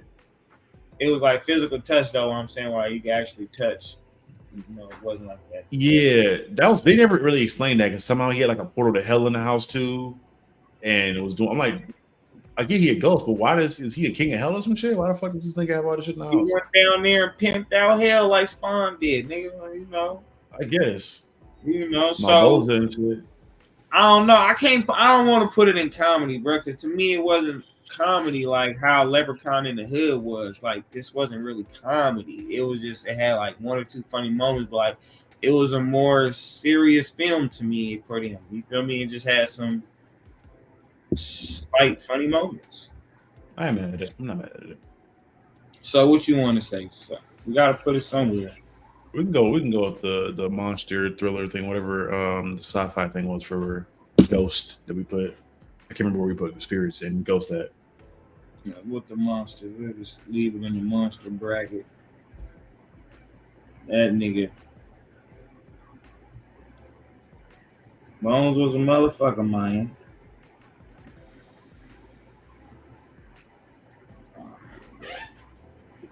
All right, moving along. That first half, we got a little talkative, so we got If you want to do a part 2 of this, we can just knock out a part 2 whenever Con get back at some point. Because you got his list. We only did 2 movies off my list. He already got like 2 off her list. Yep, so far we only did 1, 2, 3, 4, 5, 6. So we did Leprechaun in the Hood, Snakes on the Plane, Candyman original, Saw, Got the Good. Then we just did Bones. Mm-hmm. Maybe we did pretty much 2 for everybody. Yeah. We're 3 hours in now. We could probably knock out a part 2, and then because we on the actual movies now, we can fly through a little bit faster. Yeah. Yep. So far, yep. Because that is a long time. I didn't think it was gonna be that long, but we definitely got. I say it's like 2 a.m. for Charlie. Hey, all right. I had my nap earlier today. You already know about that thing. I did too. Actually, I rested earlier and got back up at 2. I still have TikTok videos to do before I take stuff off of my face. Brought back up. So I'm trying to remember. Stop off that. So we got. I just did Bones. Let me move it up because it wasn't in the right spot when I originally went to get it. All right. Yeah, so we got Candyman original, Leprechaun, Saw 3, Snakes on the Plane, Got the Good, and Bones. And then I was going to go into the comedy, but we can come back, man. We're going to do a part 2 because I do got some more on this list that's worth talking about. I don't know if we're going to do this on another Friday or we just going to pick a random day. He said he doesn't, Con said he doesn't care which day we do it. Yeah, so it don't matter. Cause I got some old good people on this list, man. I did. Let me see. I did put our list in here. So this is the list, so y'all can get a little grasp of what's to come. We got through a few. Only one of mine is not on my list, and that'll be Escape Room. But we see me, Kaori, Khan, Diesel. I got Gothica, Leprechaun in the Hood, Gallow Walkers, Black Box, The People Under the Stairs, Meet the Blacks, and Escape Room. Kaori with Sweetheart, His House, Bones and All, Interview with a Vampire, The Series, Snakes on a Plane, Them, Us, and honorable mention, Axum. Khan, he had Tales from the Hood, Candyman, the original, Vampire in Brooklyn, Scary Movie, Thriller, the Michael Jackson short film, The Call, and Spawn. And my boy Diesel has Candyman, Say It, the sequel, prequel, whatever you want to call it, Get Out, Saw, Bones, and Talk to Me. So, it's a lot to look forward to. And these are some good lists. As usual, Con wants y'all to vote. We'll put the comments up, maybe a post later up for the week to go by, and maybe some entries up too for y'all to vote on. And y'all can vote who y'all think got the best list for Black horror. And I would just say the Axum on the list is an absolutely horrible, terrible, tragic film. It is absolute fucking garbage. The reason I put it on there, Axum. The Was reason that I put it the on really there. weird edited one where they have like scenes just flow into one another without like? Yes, and nobody on the set, nobody on set has mics, and Mhm. just it's so horrible. And it was made. It was made in 1992 for his grandmother who died in 1994. That's a weak. Yeah. I'm pretty sure that Dead Meat channel I told you about, they have a video on Axum. Wait, I did a whole review for Axum. It was just it's so bad, but you can watch it on YouTube. But the reason I put it on there is as a comparison to the rest of the list on how tight and how good its stories are and how the character development is, special effects and things like that. And then you have Axum, which is just there. all right, well, y'all stay tuned for that. Check out our page on Facebook, Tapping No Capping. Y'all can also check us out on Instagram, Tapping No Capping Podcast, for updates on when we're gonna do part 2 of this episode. You know who I am, man. Straw Hat Joofy, man. You can find me here, there, everywhere else like air. Every Friday night, you can find me on Tapping No Capping at 8 p.m. Pacific Standard Time. You can find me on the One Piece Alliance, my man. You can come check me out, man. It's the C class blurb where the C stands for complicated, man. I know what I know, but sometimes it's kind of hard to explain it for me. I don't know about you, but for me, you feel me? Diesel, where they find you at, man? You can find me at the Then and Out Podcast on YouTube and any audio platform that exists, essentially, as well as the Captain Diesel's Dojo on YouTube. I do Twitch, where I put a lot of my Twitch gameplay and things of that sort on my YouTube channel. And I'm on Instagram and Facebook and TikTok as well. I just really just post clips from the other long form content that I create. Been in a big horror bag lately. Kaori's been on it. I think next week we're going to be reviewing Griselda pretty soon on Netflix. If you haven't seen it, that's an amazing show. One of my wifey, Sofia Vergara, did her fucking thing on that show. It's fucking spectacular. Jew, you would love that show. It's only like 6 episodes. Howard, What was just it amazing. Griselda. It's about Griselda Blanco. I know. I've been about to watch. I've been watching. It's on my list. I got it literally over there. Yeah, I finished it in like a day. I literally binged. Well, I finished 5 episodes. Short of episodes, though. I didn't know it was only 6 though.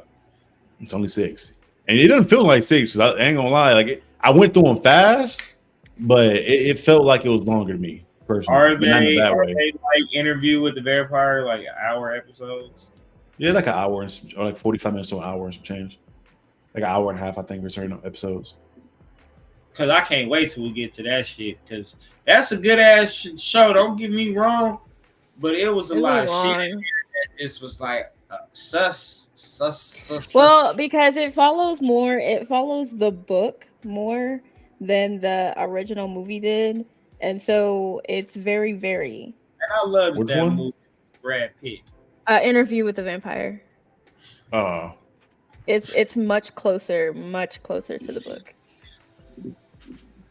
Yeah, so I got it. Which I actually have sitting on my bookshelf. So. Where they find you at? Get off it.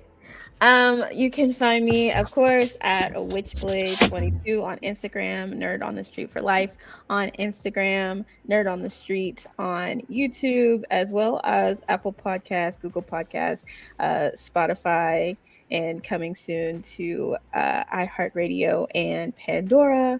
You can go to Kaori Akari on TikTok, and I have just so many YouTube channels going on. So I do have the Nerd on the Street YouTube channel. I have Kaori's Corner, where I do like my movie reviews, show reviews, things like that. And then, of course, I have the Comics Doctor, where you can come to the doctor's office and get your proper diagnosis and prognosis in all things comics and comic book characters. Talk to him nice. All right, man. So yeah, y'all, we appreciate y'all for having us. I mean, we appreciate y'all for watching us. Little tired, boss. Ain't did so, man. Make sure you like, follow, and subscribe on all platforms to Tap In No Capping. We highly appreciate that. Follow all guests. Follow all of the hosts. You feel me? Show some love. We show it back. And it's been a pleasure, man. Thank y'all for dealing with us on another Friday night, man. We catch y'all on part 2.